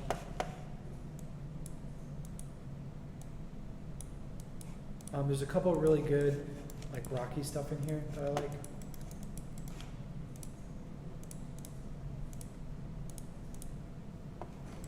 I like this one. It's a really good one to use for rocky surfaces. So I'll do another broad stroke on that like that. Again, it's going to be way too much. I'll show you how to control like brush sizes in a bit, but for now I'm just going to keep it like this.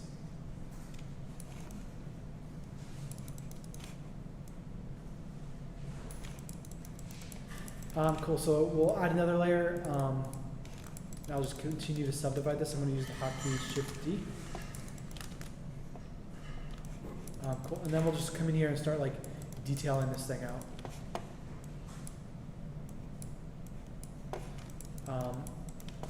And I'm going to click on the sculpt tool, which I already have loaded. So if you click here, click there, your properties bin is going to load up. So if you're ever looking at this thing and you're like, it doesn't look like what I needed to, you may just have to like reselect the tool that you have active. Because if you select this, this is going to take over. But if you select this, that'll take over.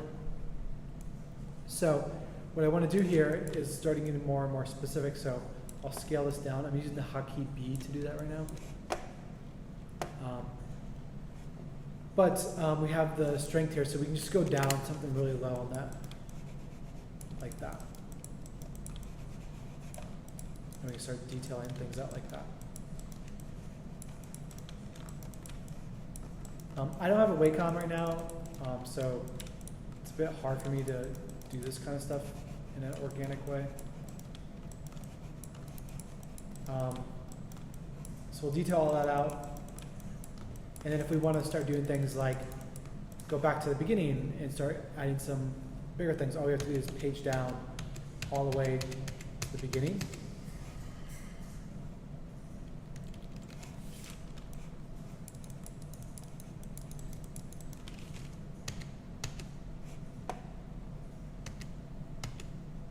Until we get back to that height layer, and then we can start adding things like if we want like bigger rocky things happening. I'm going to go up on this strength.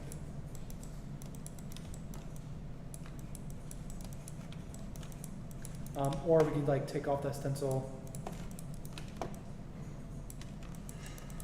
and start painting in areas. Again, this is super brute force because I don't have a tablet. But if we want this to feel more organic, like we can keep these things out.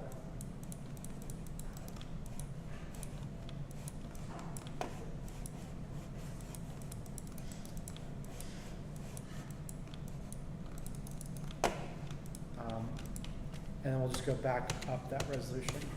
And it's all very modular.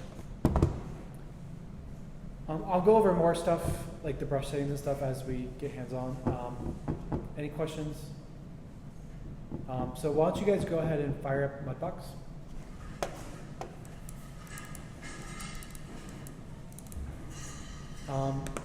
It'll ask you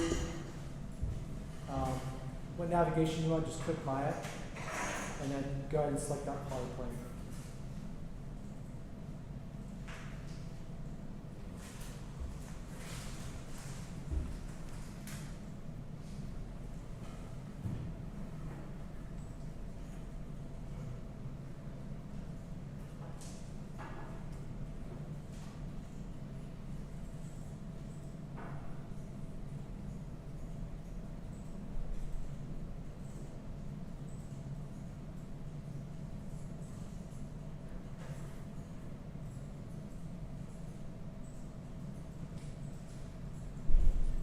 In the height field, texture directory is right here.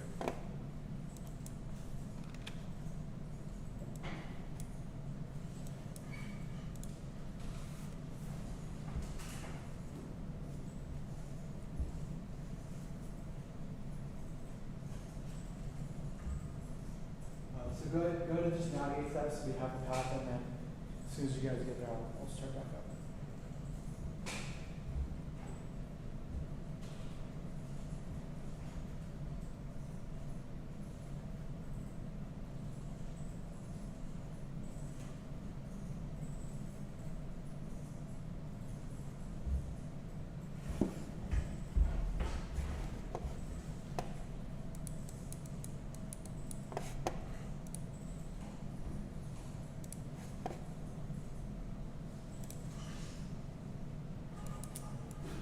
Cool. So, you guys ready?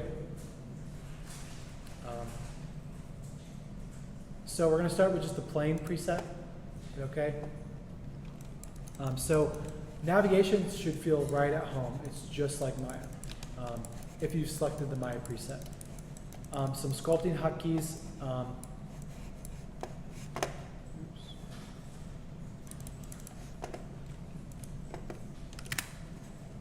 So sculpting, it's just standard click to sculpt up. If you hold shift, it'll flatten it out, so smooth. So holding shift will smooth things out.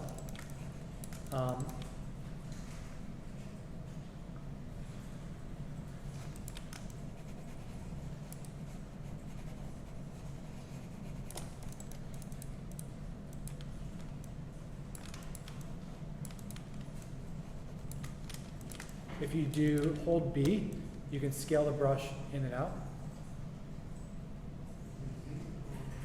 B. B as in boy.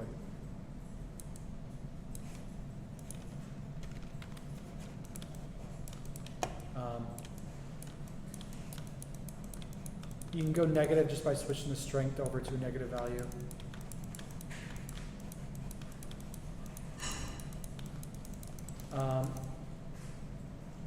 Cool. So, using the sculpt layer, so if you just add a sculpt layer, I'm going to undo out a lot of this stuff that I just did. Okay, cool. So to make that initial height field, all you have to do is make a new layer. I'm just going to rename this to be a height field. We may want to add a couple extra subdivisions. So if you want to add a couple extra subdivisions, just hit Shift D, and then I'll drop in a new level. So we have level 3 right now. And then over in your stencil tab down here, right there, we're just going to go to this little arrow and just hit Add Stencil. And then you can grab any one of these height fields that I have in here. I'm going to grab the meteor one. And then all you have to do is after you load that, just click it. You have to go all the way to the right to be able to see it. If you want more room right here, you can just move this tab up. Yeah. How do you add the stencil? So right here in the stencil tab, there's this little triangle, or this little arrow, I should say. Hit Add Stencil.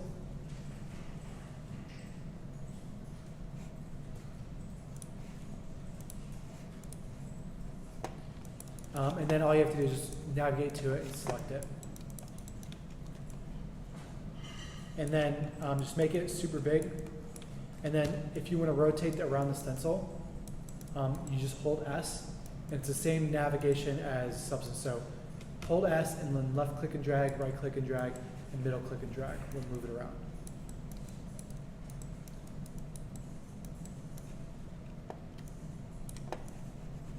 And then I'll just do a broad stroke over it, just paint it like that. Oh, oops. I'm going to add another subdivision level, so Shift D on that. And I'm gonna set my strength to something positive.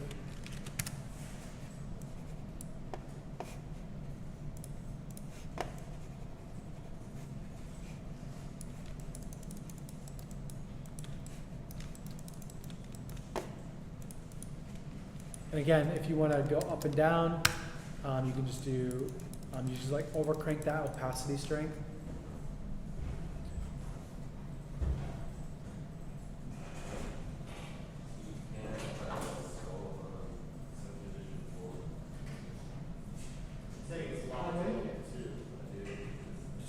Okay, so what's happening is there's already been a subdivision on this layer, on that level, so we have to make a new layer, and then go down to the subdivision, so you can gauge up. So, that should be, right, or you should be, there, and, yeah, it's gonna lock the layers of whatever subdivision you're working on, so you can't paint on level 3 and go on level 3.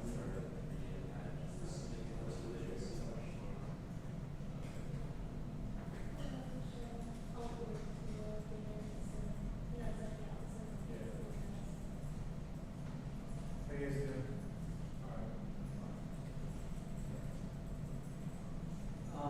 After you get your high fill layer down, feel free to make another layer, do another subdivision, Shift D, and just continue to grab stencils and paint stuff in.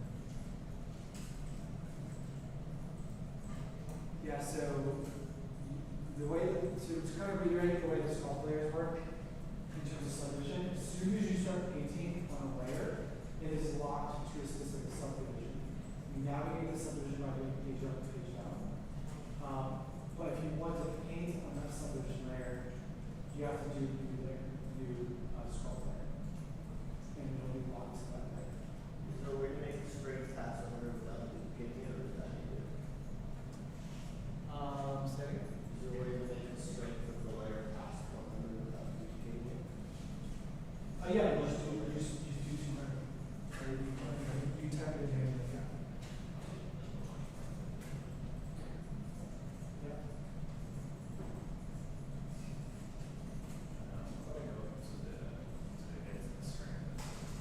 Strength is right there. So it doesn't really allow you to slide it past that, but you just type it in 500.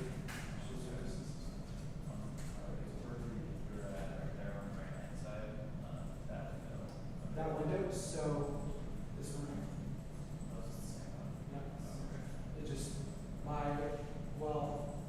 yeah,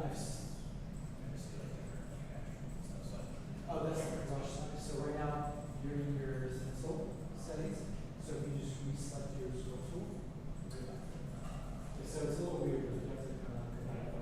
They'll both still be active, but only one property's going to show up.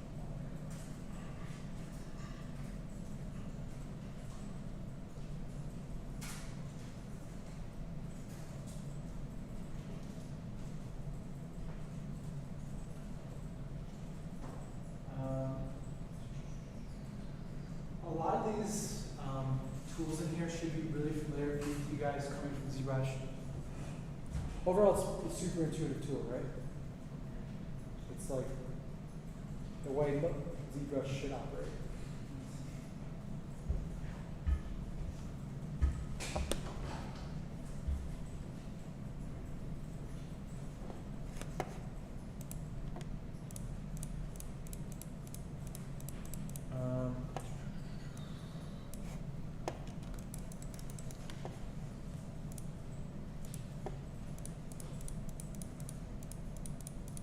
Okay, any questions before we move on? This was just like a really, we're not going to do too much Mudbox just because it's such an easy package.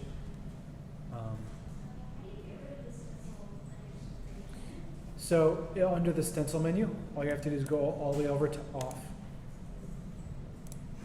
Or you can toggle it right there. Is there an option for painting negative? I think control. Yeah. Oh, yeah.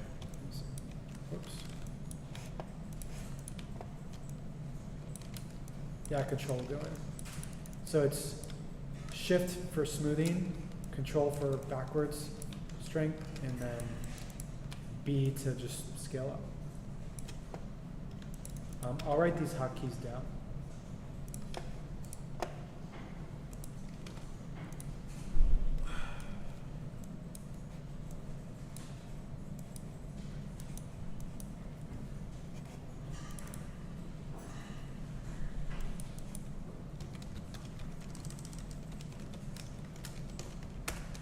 So we have shift plus D equals new subdivision level. Page up and down equals navigate through subdivision layers. We have B equals brush size. Hold B. Then we have control for paint in negative values. Then we have shift equals paint in smooth mode. And that really should be it. Oh, S equals move stencil. So we'll do S plus mouse.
Okay, so we're running a little short on time, so I'm going to skip a couple steps and go over some of this next week. But basically, for now, for this week, don't worry about like displacement and normal mapping, that kind of stuff. I will touch up on that. But for now, to export this stuff, all you have to do is, just like any other 3D package, go over your object list, select while you're on your highest subdivision level, just select your object and then just do export selection. Super easy.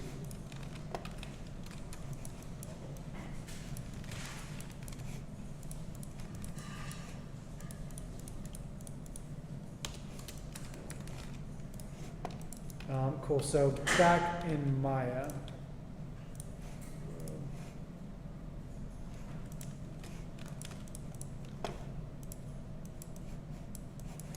I'm going to quickly get you guys up to speed with Redshift. It's super, super, super easy. The terminology is a lot like V-Ray. We're going to hit Redshift a lot harder next week.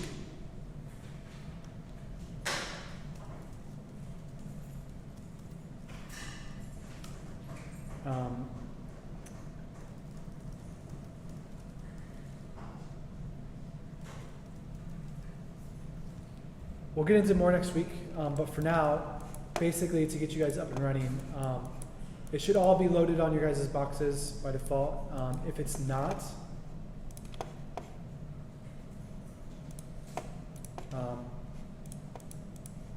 in your Z drive under Maya preferences,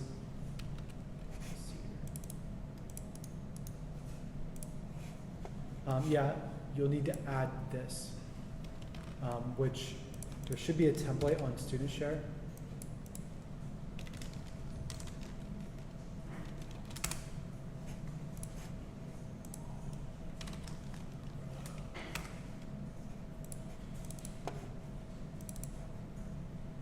Yeah, so Maya.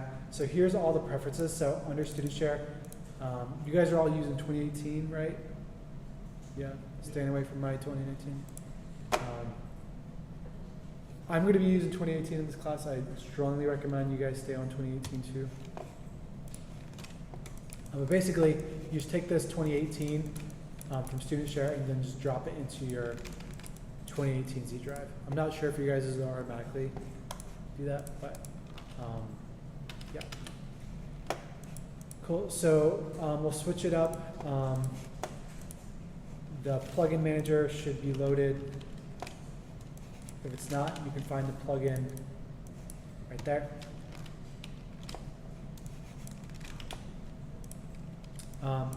So a lot of this terminology should be the same. It's super, super fast. The bigger picture thing about Redshift that makes it unique is it's that it's GPU based. So make sure you're on like an NVIDIA card. Try to find a lab with like a 1080 Ti or something like that. Should work on Titans too. I'll go over more settings like this, but we don't need any of that for this week. Only thing that we really need to know about is two different things: the daylight system and the Redshift render view. So Redshift render view is right here. So you just click that. You'll start rendering right away. We have two things: we have bucket rendering, and then we have IPR.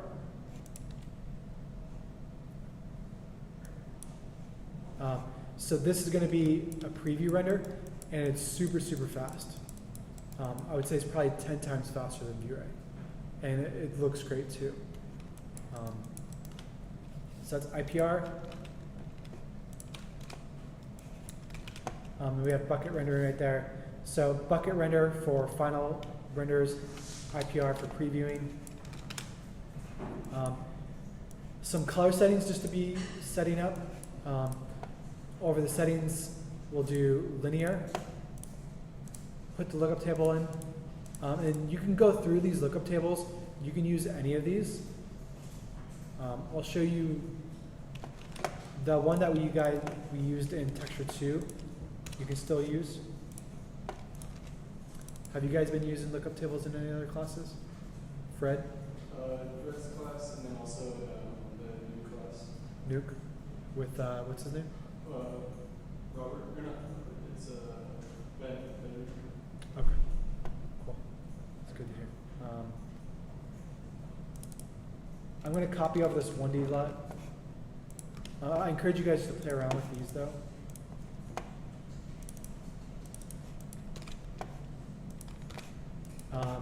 Just because it's nice to play around like different looks and all that.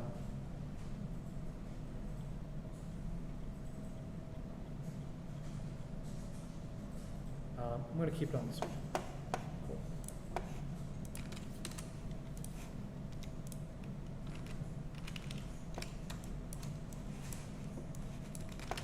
And then the big thing is just make sure you do convert to log space before applying the lab.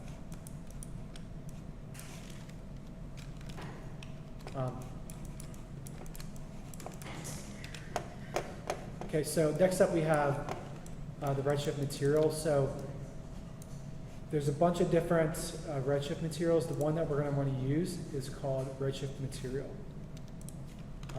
That's like the standard PBR type shader. There is the architectural material. This is old, that's like the legacy material. So stay away from that guy. It'll come with reflection by default, and typically for this terrain, for this week's assignment, you'll want to turn that off, so that's all you need to do. Maybe tone down the gray value because it needs to be gamma. Stats. And then we'll take a look at the daylight system. So all we have to do to get the physical sun in the sky is go to Output, go to Create.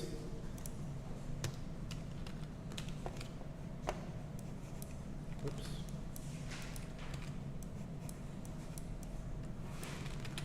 That'll say Create. Apply, see what we got. You'll get your sun direction. Right now it's pointing straight up, so what I like to do is just scale this really big and then just move it around like that. You'll notice one thing that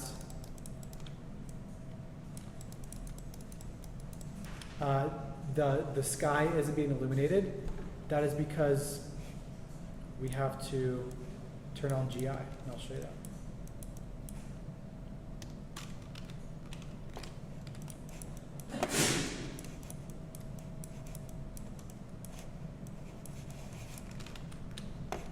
So under GI, we just switch this over to brute force and brute force.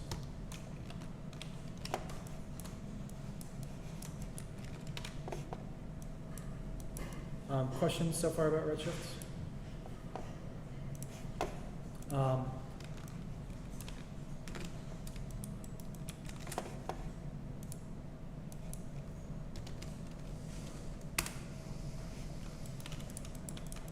So next up, I'm going to show you guys how to do just atmospheric perspective. So there is a global way to do it, and this technique that I'm showing you guys you can use with any renderer like V-Ray, Arnold, whatever. I don't like to use this global atmosphere just because it's really, really difficult to control. So what I like to use is an actual VDB. So we'll do create redshift volume with material. How many of you guys have used VDBs before? VDBs are essentially just volume data. It's like an OBJ format for volumes. So that's all it is. So after we make that volume, I'm just going to navigate to this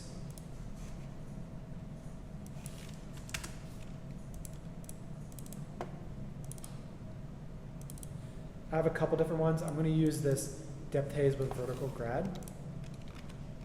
And I'll explain why this one's so great. We'll scale it up to match the scene. There's a couple settings with the shader that we have to do.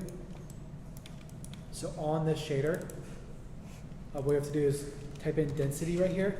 That's the attribute within the volume that it's going to look at to tell how much volume there should be. And then the other thing is I'm going to connect scatter coefficient and absorption coefficient. So on this guy, just connect these two attributes. It's basically this guy and that guy. For whatever reason, they have them independent, which gives you more control, but really all you want is like an opacity slider, more or less volume, and that's what this does. So now you can just control this to give you more or less.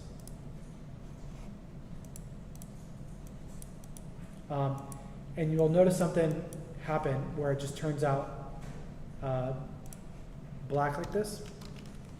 So if you ever see that, the reason that's happening is because the redshift volume is, I'm sorry, the light actually, the sun shape. You have to go to sun shape and go to contribution scale. So on the sun shape, contribution scale for the volume, or else it won't actually affect it. And now all we have to do is go to this volume control. I like to do two things. The tint, I always put at 2. That just makes it white. For whatever reason, white isn't really white with Redshift volumes. And then all you have to do is, that's on that guy for the tint.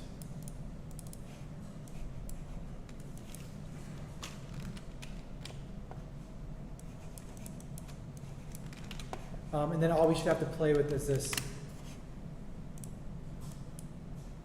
scatter amount. So go high, lower. And what's great about this is that now you have full control. So instead of just having a volume dominate your entire scene and there's too much light in the atmosphere, now we have exact control over the height. We have exact control over like the movement. We can scale it if we don't want volume like right in front of the camera. We can push it back. It's just easy.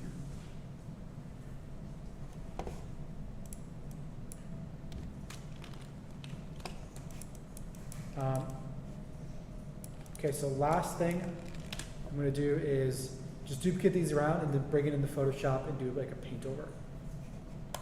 So I'll instance this around. So edit duplicate special.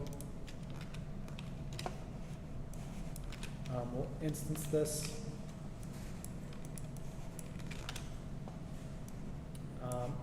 Yeah.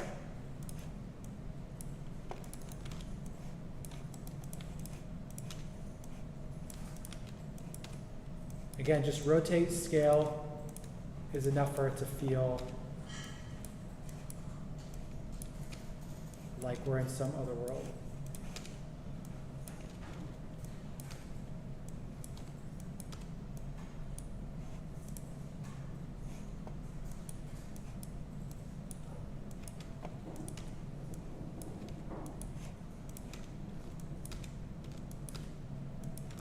Cool, and then we'll just set up the camera composition before we get over, so I'll do create. Oh no.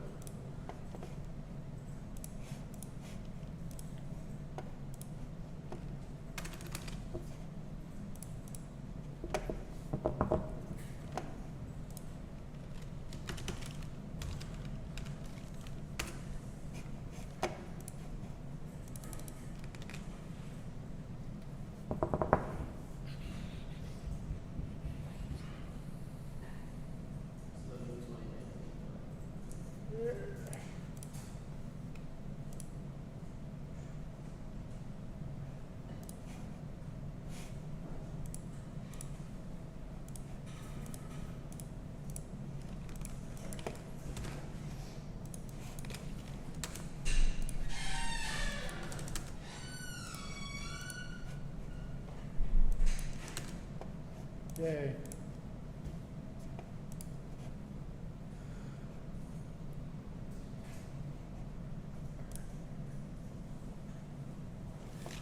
Awesome.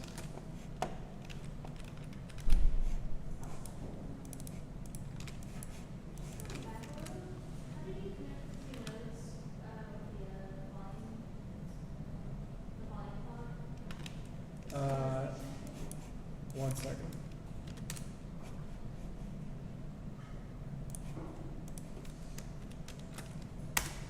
I'm sorry, go one more time.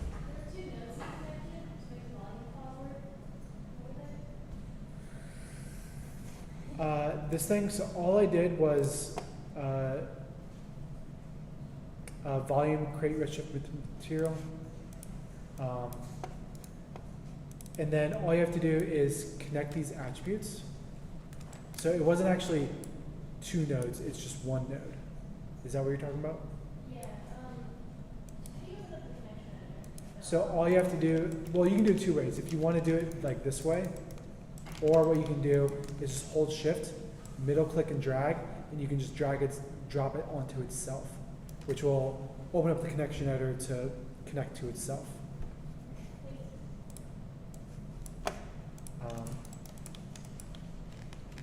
Okay, so we're back. Redshift, play. Before we do that, though, I'm going to just establish a camera, and we'll talk a little bit about just composition in general for layouts. So for these large scale landscapes that we're doing in this class,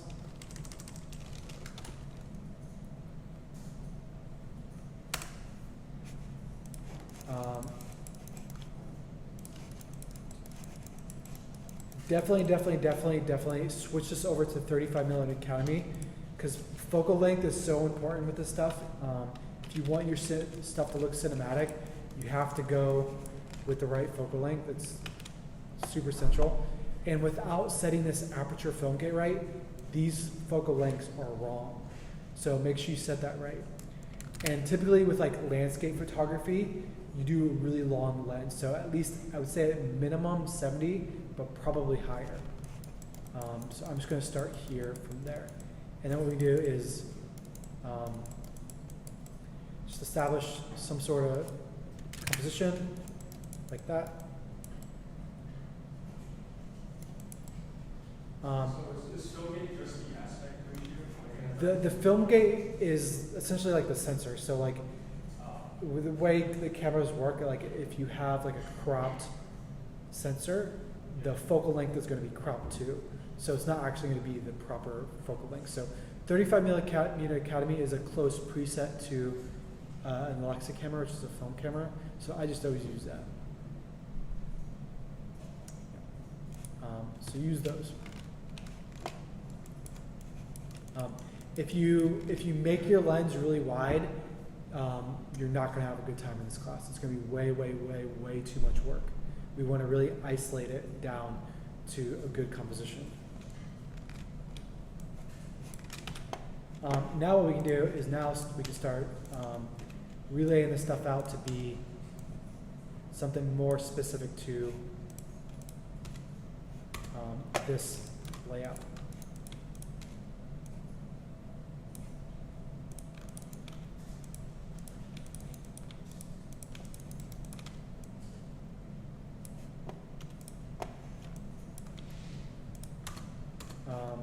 Cool. So we'll just play.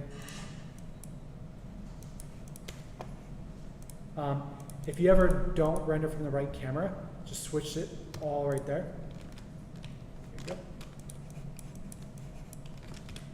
go.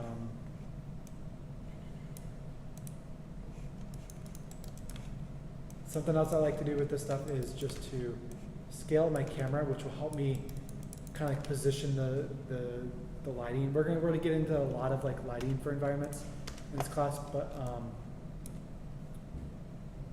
which we will talk about. So like I would at least do some sort of 45-degree angle, but essentially the closer you get to that 90-degree angle, the more cinematic it's going to feel.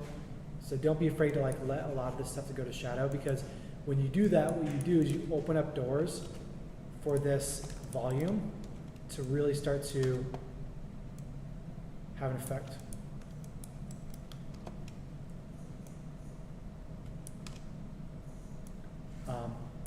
The more we leave it black, the more we actually start to get a lot of like those layers in there.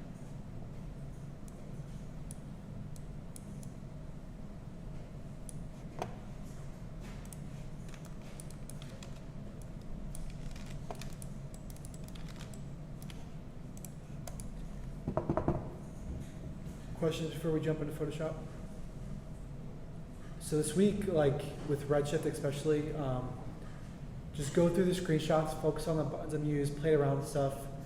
It's super intuitive.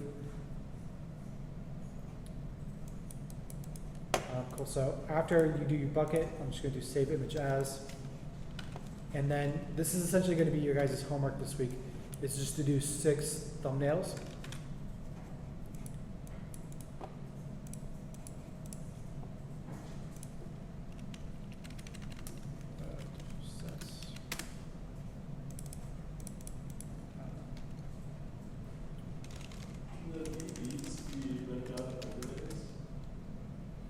Like render elements, yeah.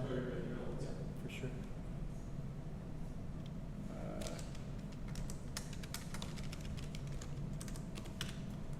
If you save it out as an EXR, it may not bake in your LUT, and we'll talk more about that stuff as we go. So I'm just going to do a JPEG for now, just to get over to Photoshop.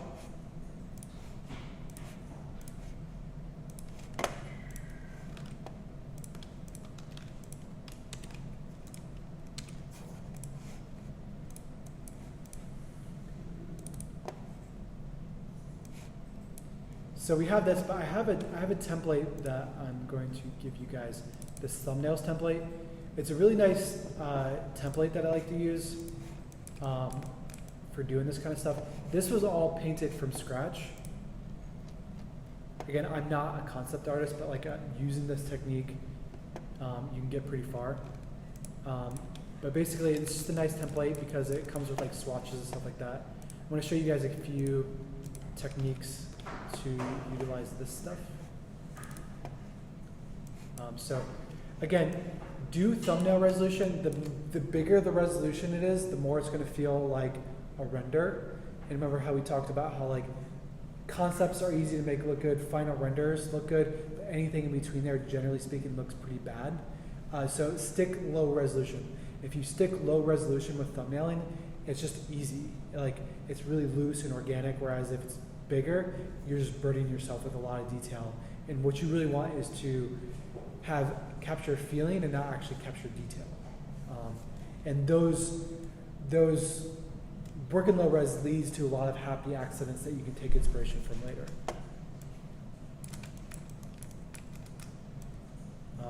It is a 21:9 aspect ratio, so it's nice because you can just kind of come in here and drop it in one of these layers like that, and then we can like go online and start searching for like storm cloud or whatever. Not bad. And we'll just kind of like dump it in here.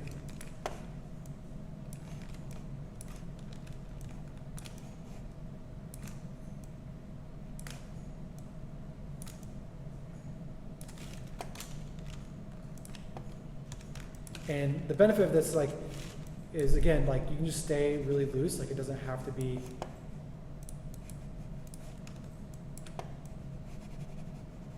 accurate or anything like that. I'm going to show you guys the technique to kind of like blend this stuff together. So we have that. And when I get my initial like base down, like when I feel like, okay, this is kind of sort of in a general direction of where I want to go with this stuff. So I'll just kind of fill that in, like layering, like I'm focusing on like just base color palette right now. Like these two things, like I got kind of lucky, like the daylight system does a lot of your color temperature for you. So like if you find something like a sky plate relative, like this was like a magic hour, so like sunset kind of thing. So it was pretty easy to find something for it. But after that, what I do is I'll merge these together.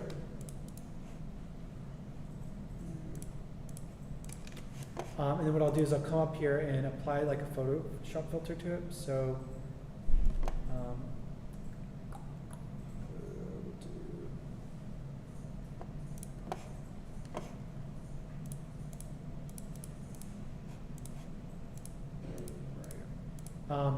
any one of these like brush ones, just come in here and putting some sort of something on it like this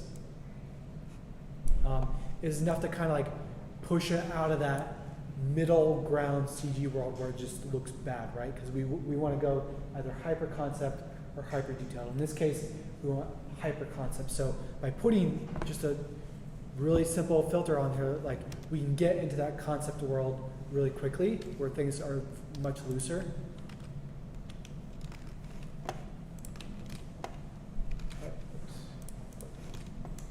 So I'm just applying, you can play around, just keep it subtle. These filters can look really cheesy really quickly.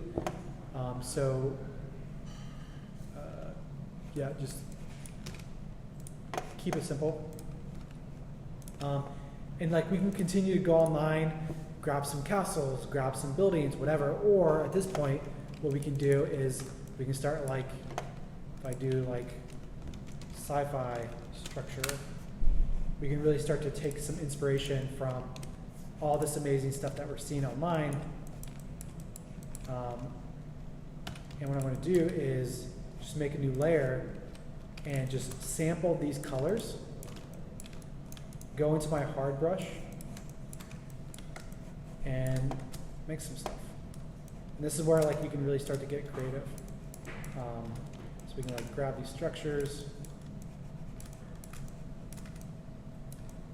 So like what I'm looking at like right here is like this guy. So like you can make something like that where we have a bit of a dome shape thing. And I'll kind of grab like this and then just make it like that. Actually, I'm going to grab a shadow. Typically, when I start doing this, I always start with like shadows first, and then I'll paint highlights on. So like that initial lighting thing that I did, where I went like that 85, 80 degree angle, was enough to kind of like push everything in the shadow. So what I do is I'll start with this shadow layers, like that. And then after I get some sort of like foundation in there, I'll come in here and I'll start sampling the highlights. And I'll do this really cool technique where I'll do new layer, and then I'll hold all, you guys all know how to do this, where you mask that layer right there. And then what you can do is very easily come in here and start painting in highlights.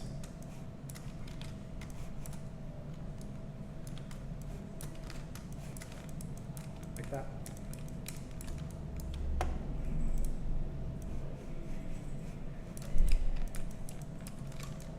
There we go. So you don't have to be a pro concept artist to do some pretty sweet concept art. That was all in very quick time.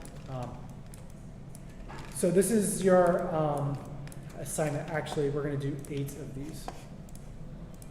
So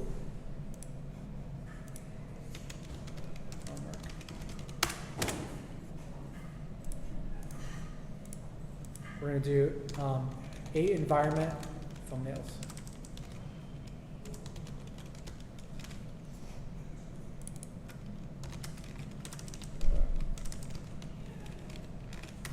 So when you're doing this, think of yourself as in you're in that place of going through that production pipeline, right?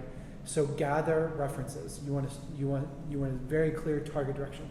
You can mix and match. You can grab some references of like the moon and put some sci-fi stuff on it. You can mix and match all that stuff. That's really what this week is for, to get creative with it like this. So environment thumbnails. Use Redshift, try out the Google Explorer, try out Mudbox. We're going to get into much more heavy train stuff as we go, but this is like a fundamental get started. Use the daylight system as a base. Again, you can deviate from this stuff. This is more just pointers.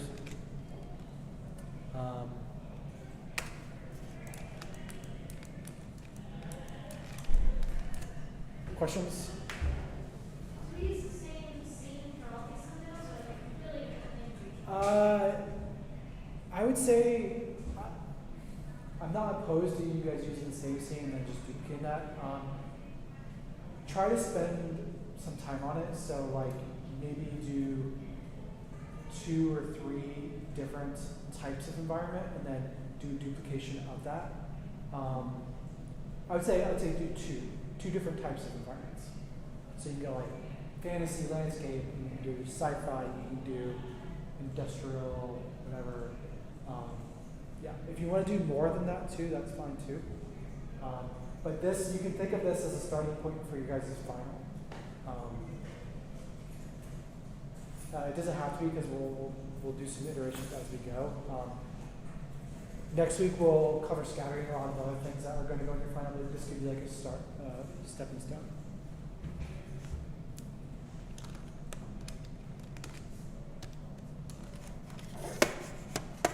Okay, screenshots are saved. Thank you guys.